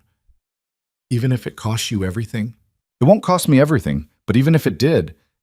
Cade reached out and tucked a loose strand of hair behind her ear, the gesture so gentle it made Eliza's breath catch. You're not nothing, Eliza. You're not a burden. You're my wife, and that means something to me. Eliza didn't plan what happened next. She didn't think about it. She just stepped forward and wrapped her arms around him, pressing her face against his chest. Cade went rigid with surprise. Then his arms came around her, holding her carefully like she might break. Thank you, Eliza whispered, for choosing me. They stood like that for a long moment, the horse shifting in its stall behind them, the ranch quiet except for the wind outside. When Eliza finally pulled back, Cade's expression was soft in a way she'd never seen before. We should get back, he said quietly. It's getting late. But as they walked to the house together, something had shifted between them. The careful distance had shrunk. They were still figuring out how to be married, but maybe, just maybe, they were starting to figure out how to be partners too. The pressure from Black Hollow didn't stop, but it changed. When Cade refused to engage, when he kept running his ranch and treating the whole town's disapproval like background noise, people started to question whether Victoria's campaign was worth the effort. Sarah Mitchell from the boarding house came by the ranch one afternoon with a basket of preserves and an apology. I'm sorry I didn't speak up sooner, she told Eliza. At the town hall, I should have defended you louder. You defended me at all, Eliza said. That's more than most people did. Other visitors followed. Old Tom Chen brought supplies from his store. On credit, same as before, Victoria Ashford be damned. Margaret Chen came by to help Eliza with some mending and admitted that half the town thought Victoria had gone too far. She's angry because she lost, Margaret explained. Because she tried to break you down and you came out stronger. That's eating at her. But Victoria wasn't done yet. 3 weeks after the marriage, she played her final card. A lawyer from the territorial capital arrived at the ranch with a document. Eliza was making bread when Cade came into the kitchen, his face dark with rage. "What's wrong?" she asked. "Victoria filed a complaint with the territorial government. She's claiming our marriage is fraudulent, that it was entered into solely to avoid legal consequences and should be annulled." Eliza's hands went still in the dough. "Can she do that?" "She can try." Cade threw the document on the table. "The territorial court is reviewing it. We might have to go to Helena to defend the marriage in front of a judge." "When?" "Next month, maybe sooner." Cade's voice was tight with controlled fury. "She's not letting this go." Eliza wiped her hands on her apron and picked up the document. The legal language was dense, but the core argument was clear. The marriage had been hasty, unconventional, and motivated by improper purposes. Victoria was asking the court to declare it invalid. "What happens if they annul it?" Eliza asked quietly.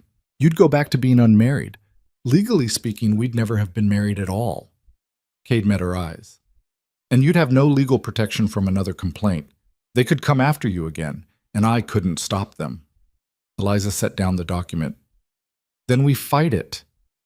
It's going to be ugly. They'll ask questions about our relationship, our living arrangements, whether the marriage is—" Cade paused. "Consummated."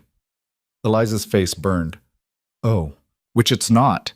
Which they'll use as evidence the marriage isn't real." Cade ran a hand through his hair, frustrated. "I didn't think about that when I proposed. I was just trying to protect you. Now it might backfire." They stood in the kitchen, the bread dough forgotten, facing the reality of what they'd gotten into. "So what do we do?" Eliza asked. Cade looked at her for a long moment. "We tell the truth. That we married to solve a legal problem, yes. But that we've built something real since then. That this marriage might have started as a solution, but it's become more than that." "Has it?" Eliza's voice was barely a whisper. Cade moved closer. "For me it has. You're not just the cook anymore, Eliza. You're not just someone I'm protecting. You're—" He stopped, searching for words. "You're the person I look for in the morning, the person whose opinion I care about, the person who makes this house feel like more than just a place I sleep." Eliza's heart was hammering. "Cade, I'm not asking you to feel the same way," he said quickly. "I know this is complicated, but when we go to Helena, when they ask if this marriage is real, I need you to know that for me it is, completely." Eliza looked at this man who'd defended her, married her, stood against an entire town for her. She thought about the past month, the easy conversations at dinner, the way he always made sure she had enough firewood, the way he listened when she talked about her father. She thought about how the distance between them had been shrinking day by day until she'd started looking forward to seeing him. "It's real for me too," she admitted. "I didn't expect it to be, but it is." Something shifted in Cade's expression. "Then we fight this together, and we win."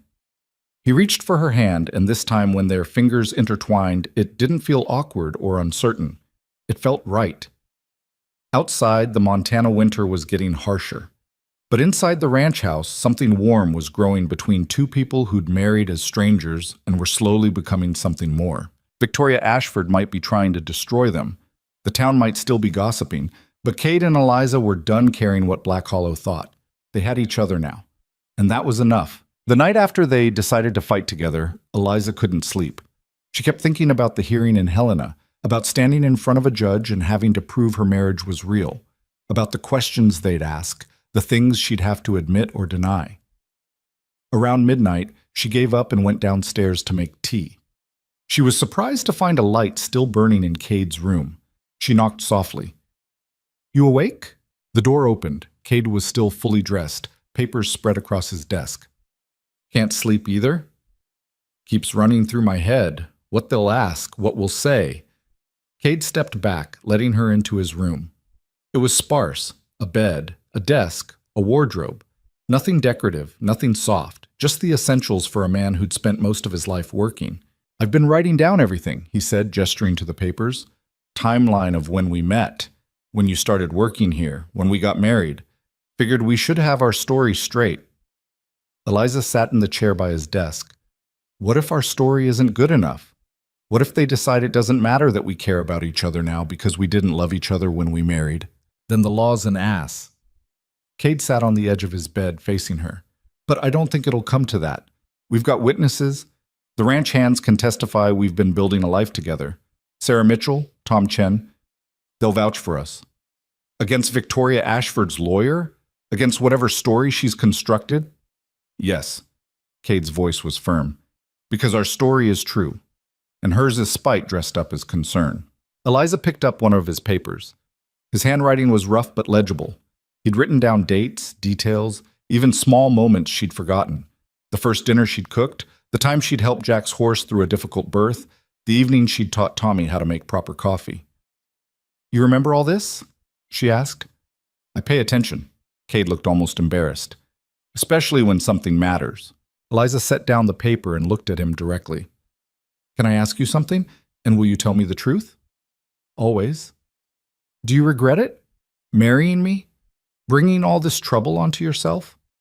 Cade was quiet for a moment. Then he stood and walked to the window, looking out at the dark ranch.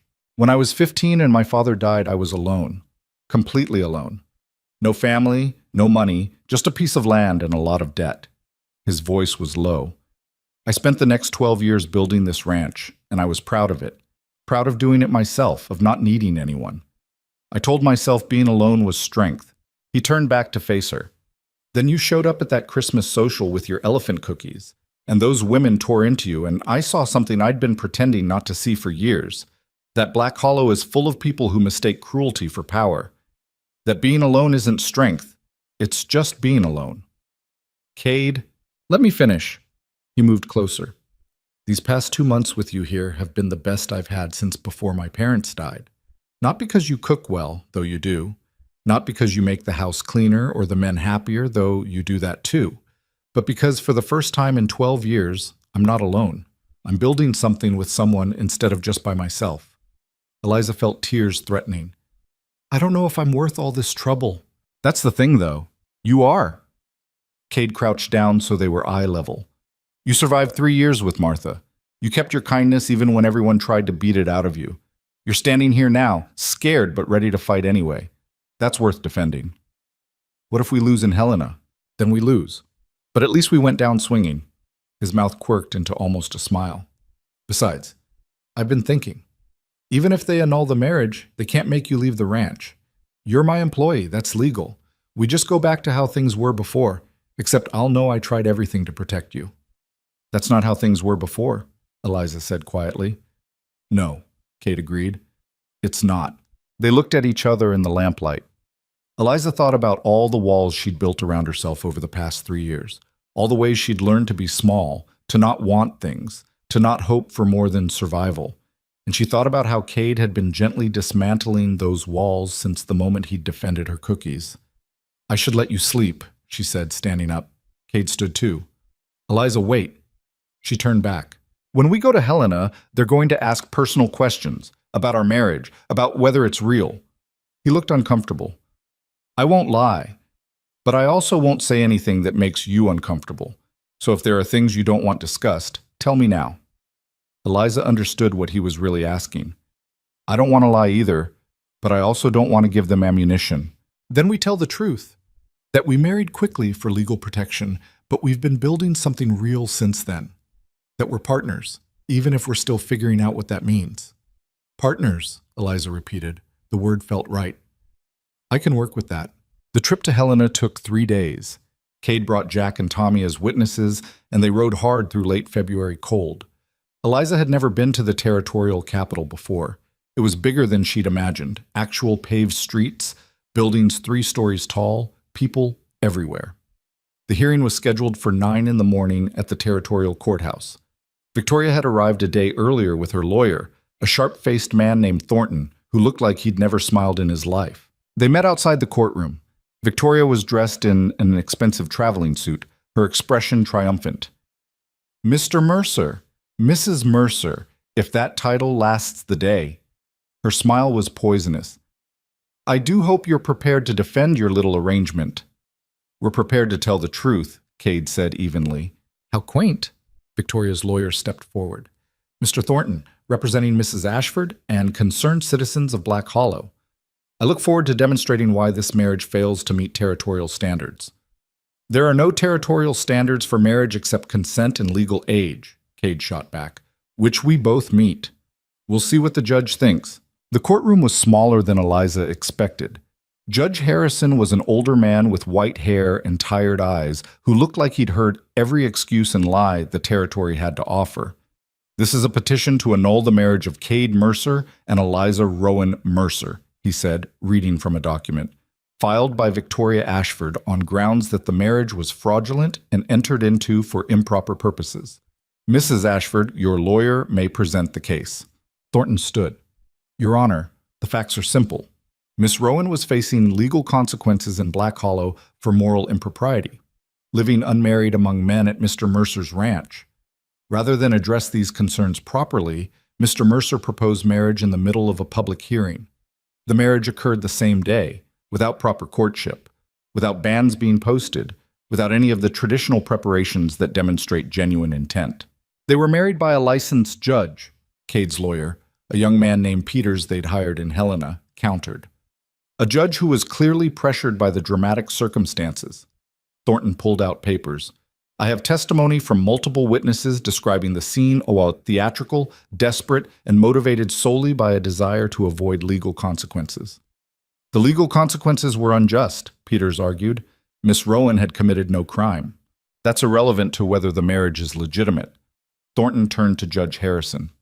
Your Honor, territorial law allows annulment when a marriage is entered into under fraud or duress. This marriage was fraudulent, a legal maneuver disguised as a union. Mr. Mercer himself admitted in front of dozens of witnesses that he was proposing to resolve Miss Rowan's legal problems. Judge Harrison looked at Cade. Is that accurate? Did you propose to solve a legal issue? Cade stood. I proposed because Eliza was being persecuted for working at my ranch. Yes, marriage solved that legal problem, but that doesn't make the marriage fraudulent. Doesn't it? Thornton smiled coldly. Let me ask directly, Mr. Mercer. Did you love Miss Rowan when you proposed? The courtroom went quiet. Cade's jaw tightened. I cared about her. I respected her. I wanted to protect her. That's not what I asked. Did you love her? I barely knew her. Exactly. Thornton turned to the judge. He barely knew her. There was no courtship, no romance, no foundation for marriage. Just a convenient solution to an inconvenient problem. Peters stood quickly. Your Honor, lack of prior romance doesn't invalidate a marriage. Many marriages in this territory begin as practical arrangements. But most of those involve genuine intent to build a marital relationship, Thornton countered, which brings me to my next point. He pulled out another document. I have reason to believe this marriage has never been consummated, that Mr. Mercer and Miss Rowan maintain separate bedrooms, minimal physical contact, and essentially live as employer and employee rather than husband and wife. Eliza felt her face burning. She saw Cade's hands clench. Judge Harrison frowned. How would you know their private arrangements? We have testimony from ranch hands who've observed the living situation. That's a lie. Jack Sullivan's voice rang out from the gallery. I work at that ranch, and nobody there would testify to that. Order, the judge said. Mr. Sullivan, you'll have your chance to speak if called. Thornton looked smug. Your Honor, the pattern is clear. This marriage lacks the fundamental elements of a genuine union: love, romance, physical intimacy, shared life. It's a legal fiction created to circumvent legitimate concerns about Miss Rowan's conduct. Peters stood. I'd like to call witnesses, Your Honor. People who can speak to the genuine nature of the Mercers' relationship. Proceed. Jack was first. He described Eliza's work at the ranch, how she'd transformed the place, how Cade had changed since she'd arrived. He smiles more, Jack said. Talks more. The whole ranch feels different. That's not an employer tolerating an employee. That's a man who's found something that makes him happy. Tommy testified next, talking about dinner conversations, the way Cade and Eliza worked together, the small kindnesses he'd observed between them. But Thornton tore into each testimony. Did you witness any physical affection, kissing, hand-holding? They're private people, Tommy said defensively. which is convenient for maintaining the appearance of marriage without the reality. Sarah Mitchell testified by deposition, describing how the marriage had seemed genuine when she'd visited the ranch, but Thornton dismissed it as observation from a distance. Finally, Peters called Eliza to testify. She walked to the witness stand on shaking legs. Judge Harrison looked at her with something that might have been sympathy. "Mrs. Mercer, I'm going to ask you directly. Why did you marry Cade Mercer?" Eliza took a breath. "Because I was out of options. Because the town was trying to destroy me for working an honest job. Because he offered me protection, and I needed it." Thornton looked triumphant. "So you married for convenience, not love." "I married for survival," Eliza corrected, "but that doesn't mean it wasn't real. How can a marriage be real if it's based on desperation? How can it not be?" Eliza's voice grew stronger.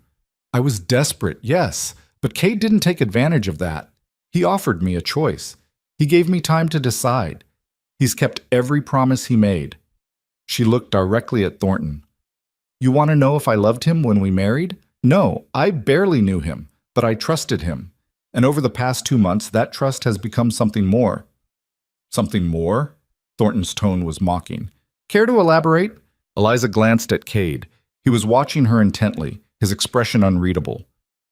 "He's become my partner," she said quietly. "Someone I look forward to seeing, someone whose opinion matters to me, someone I care about." She paused. "Maybe that's not the romance you think a marriage needs, but it's real, it's honest, and it's growing into something stronger every day." "Yet you maintain separate bedrooms." "Yes." "You don't share physical intimacy." Eliza's face burned, but she held her ground. "That's none of your business." "It's absolutely my business when determining if this marriage is legitimate." Judge Harrison intervened. "Mr. Thornton, I'll decide what's relevant. Mrs. Mercer has answered your question." Thornton pressed on. "Mrs. Mercer, if this marriage were annulled today, what would you do?" "I keep working at the ranch. Cade already said I could." "So nothing would change?" "Everything would change." Eliza's voice was firm. "I'd lose the legal protection of being his wife. I'd lose the partnership we've built. I'd lose the future we're starting to imagine together." She looked at Cade again. "I don't want to lose that." Thornton sat down, looking satisfied. "No further questions." Peters stood for redirect. "Mrs. Mercer, in your own words, is this marriage real to you?" "Yes." "Do you consider Cade Mercer your husband?" "Yes." "Do you intend to build a life with him?" Eliza thought about the ranch, about the kitchen that had become hers, about the man who'd stood against an entire town for her. "Yes, I do." Finally, Cade was called to testify. He walked to the stand with that same quiet confidence Eliza had seen him use with difficult horses and stubborn cattle. Peters asked the basic questions first: when they met, why he'd hired her, why he'd proposed. Then Thornton stood for cross-examination. "Mr. Mercer, you're a wealthy man by the standards of Black Hollow, correct?" "I do all right." "You own a 1,000-acre ranch, employ 20 men, have significant assets. What's your point?" "My point is that you had options. If you wanted to help Miss Rowan, you could have given her money, helped her relocate to another town, provided assistance without marriage. Why didn't you?" Cade was quiet for a moment. "Because money wouldn't have stopped them. Another town wouldn't have been far enough. They'd already decided Eliza was guilty of something, and they weren't going to let it go. So you married her as a defensive tactic." "I married her because it was the only way to make them back off, and because—" Cade stopped, then continued, "because I wanted to." "You wanted to marry a woman you barely knew?" "I knew enough. I'd watched her for 3 years. I'd seen how she survived things that would have broken other people. I'd seen her kindness, her strength, her determination." Cade's voice was steady. "You're asking if I loved her when I proposed?" "No. But I respected her more than I respect most people I've known for years. And I thought maybe we could build something good together." "Have you?" "Yes." "Yet you maintain separate living quarters." "We're figuring things out at our own pace." Cade met Thornton's eyes. "I'm not going to apologize for giving my wife time to adjust to being married, or for not forcing intimacy she's not ready for." "How noble." Thornton's voice dripped sarcasm. or how convenient for maintaining a facade. There's no facade. Cade's voice hardened. Eliza and I are partners. We run that ranch together. We make decisions together. We're building a future together. If that doesn't fit your definition of marriage, I don't care. It fits ours. Thornton pulled out his final card. Mr. Mercer, if this marriage is annulled, will you ask Miss Rowan to marry you again? The courtroom went silent. Cade looked at Eliza. She saw something in his expression that made her heart stop. Yes, he said, I would. Because somewhere over the past 2 months, this stopped being about legal protection and started being about wanting her in my life permanently. So if you annul this marriage, I'll just ask her again. And I'll keep asking until she says no, or we're too old to care what anyone thinks. Eliza felt tears streaming down her face. She didn't even try to hide them. Thornton looked frustrated. No further questions. Judge Harrison called a recess to review the testimonies and evidence. Eliza and Cade sat in the hallway, not speaking, just sitting close together. Did you mean it? Eliza asked finally. What you said in there? Every word. I'd say yes. Eliza's voice was barely a whisper. If you asked again, I'd say yes. Cade took her hand. Good to know. No. They were called back into the courtroom an hour later. Judge Harrison looked tired as he shuffled his papers.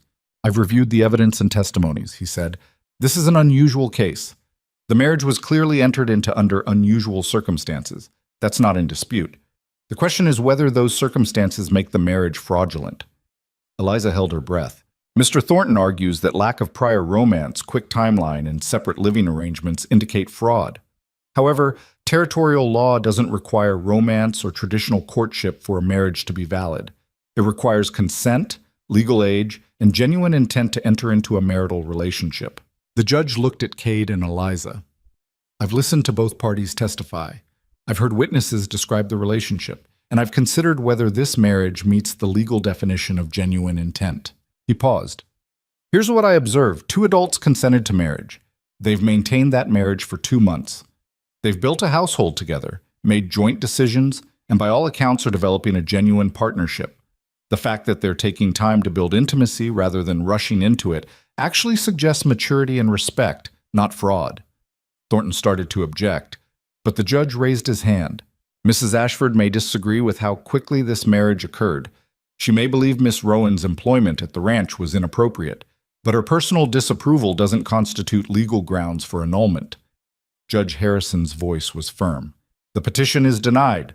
The marriage stands. The courtroom erupted. Victoria stood up, furious. Your Honor, this is outrageous. The decision is final, Mrs. Ashford. The judge banged his gavel. I'd also advise you to stop harassing the Mercers. If I see another frivolous petition from you, I'll consider sanctions for abuse of the court system. Victoria's face went scarlet. She grabbed her things and stormed out, Thornton following. Eliza sat frozen, not quite believing it was over. We won, Cade said quietly. We won, she repeated. Peters was grinning. Congratulations. Your marriage is officially legitimate. They walked out of the courthouse into the February afternoon. Jack and Tommy were waiting outside, and they cheered when they saw Cade and Eliza's expressions. I told you, Jack said. Truth wins sometimes.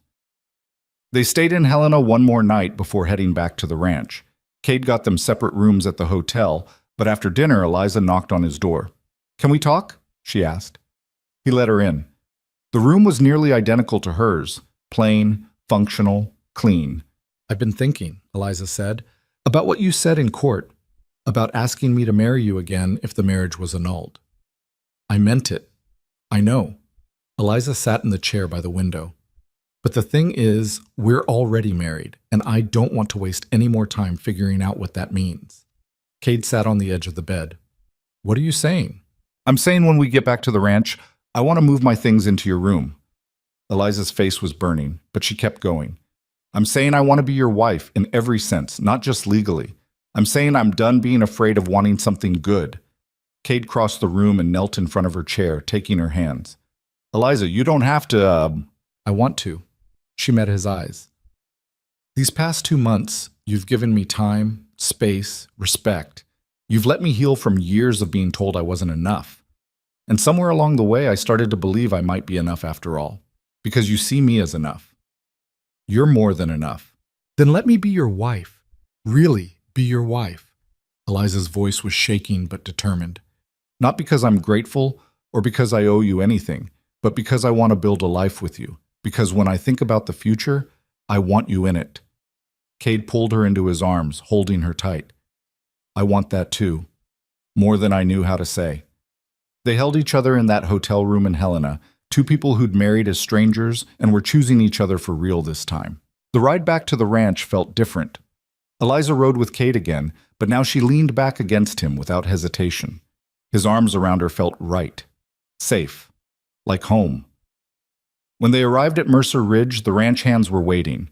Someone had heard the news, probably a telegraph from Peters, and they'd prepared a celebration. Nothing fancy, just a big dinner and some fiddle music and genuine happiness that their boss and his wife had won. Speech, Tommy called out. Cade stood reluctantly. I'm not good at speeches, but I'll say this. Thank you for standing with us. For testifying, for supporting Eliza, for making this place feel like home instead of just a work camp. He looked at Eliza. And thank you to my wife for being braver than anyone I've ever met. The men cheered. Eliza felt overwhelmed by it all. The acceptance, the celebration, the feeling of belonging somewhere. Later that night, after the food was gone and the music had stopped, Eliza and Cade walked to the main house together. You sure about this? Cade asked at the door. Moving your things? I'm sure. They moved her belongings from the upstairs bedroom to his room downstairs. It didn't take long. She still didn't own much, but watching her dresses hanging next to his shirts in the wardrobe, her brush sitting on his dresser, made it real in a way the legal marriage hadn't. That night, Eliza Mercer fell asleep in her husband's arms for the first time. And for the first time in years, she didn't dream about being chased or mocked or thrown out. She just slept, peaceful and safe. The months that followed weren't perfect. Marriage never is. They argued about small things, how much firewood to order, whether to expand the cattle operation, how to handle a ranch hand who drank too much. They had awkward moments and misunderstandings, and days when Cade's temper flared or Eliza's old insecurities crept back in. But they worked through it. They learned each other's rhythms, each other's triggers, each other's ways of showing love. Cade learned that Eliza needed words of affirmation, needed to hear that she was valued. Eliza learned that Cade showed love through actions, fixing things before she asked, making sure she had everything she needed, standing between her and anything that might hurt her. Spring came, and with it, news from Black Hollow.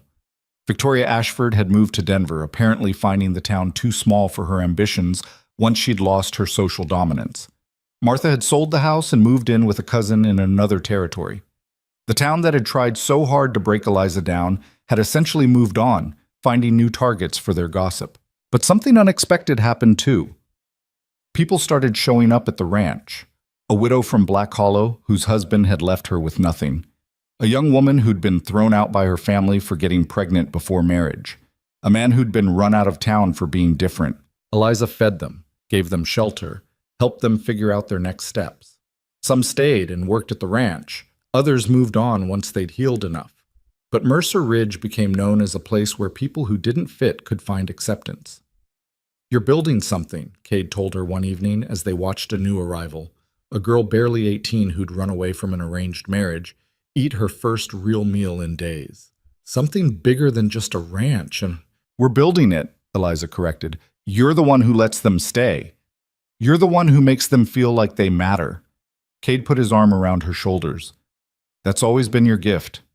By the time winter came around again, the ranch had grown to accommodate the new people. They'd built 2 more cabins, expanded the kitchen, hired more hands.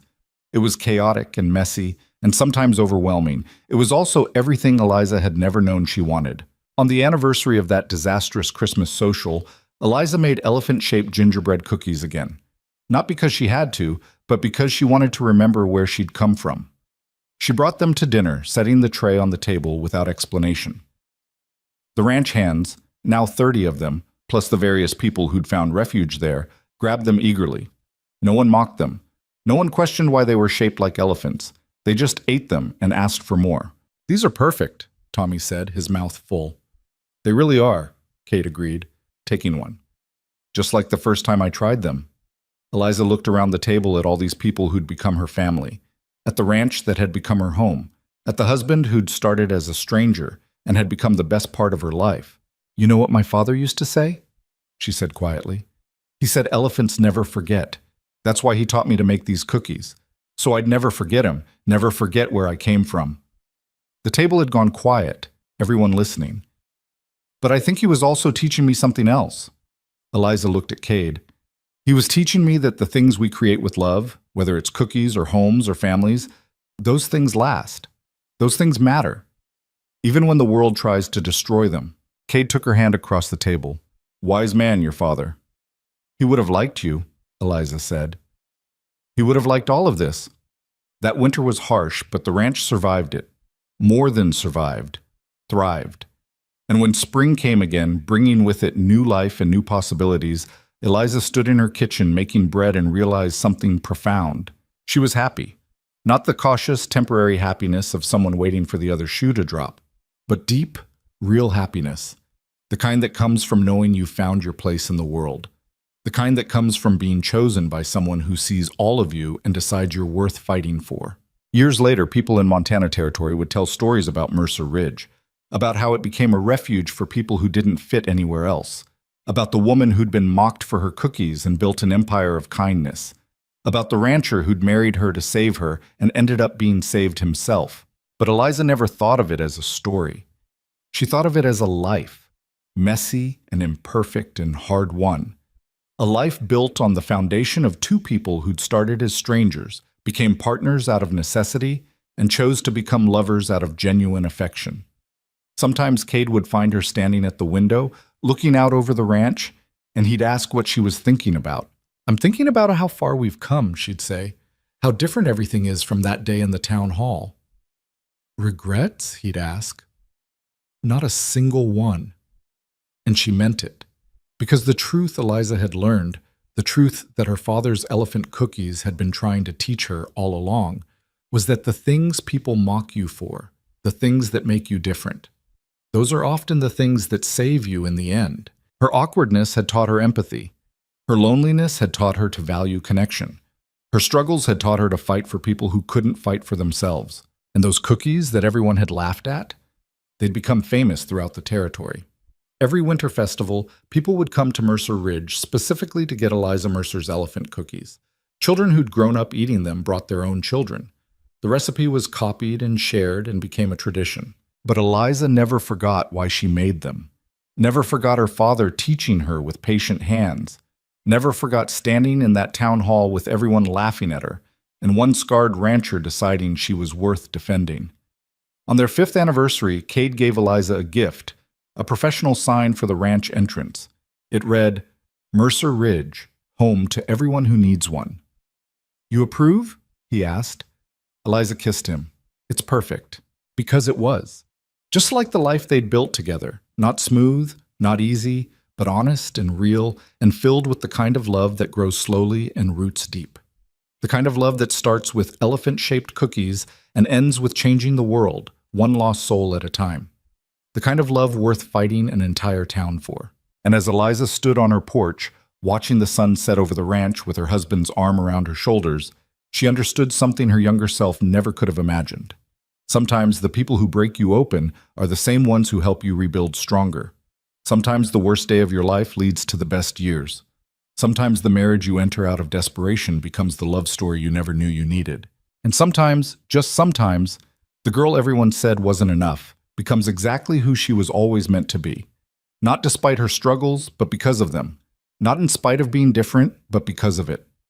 Not by changing who she was, but by finding someone who loved who she was. That was Eliza Mercer's truth. And it was written in every cookie she baked, every person she sheltered, every day she chose to build instead of break. It was written in the ranch that became a sanctuary, in the man who'd chosen her when no one else would, in the life she'd fought for and won. And it would be written in the generations of people who'd hear her story and understand that being mocked, being rejected, being told you're not enough, none of that defines you. What defines you is what you build after the world tries to tear you down. What defines you is who you choose to become when you finally have the freedom to choose. And Eliza Mercer had chosen love, chosen kindness, chosen to use her pain to prevent others from hurting the same way. That was her legacy. That was her victory. That was enough.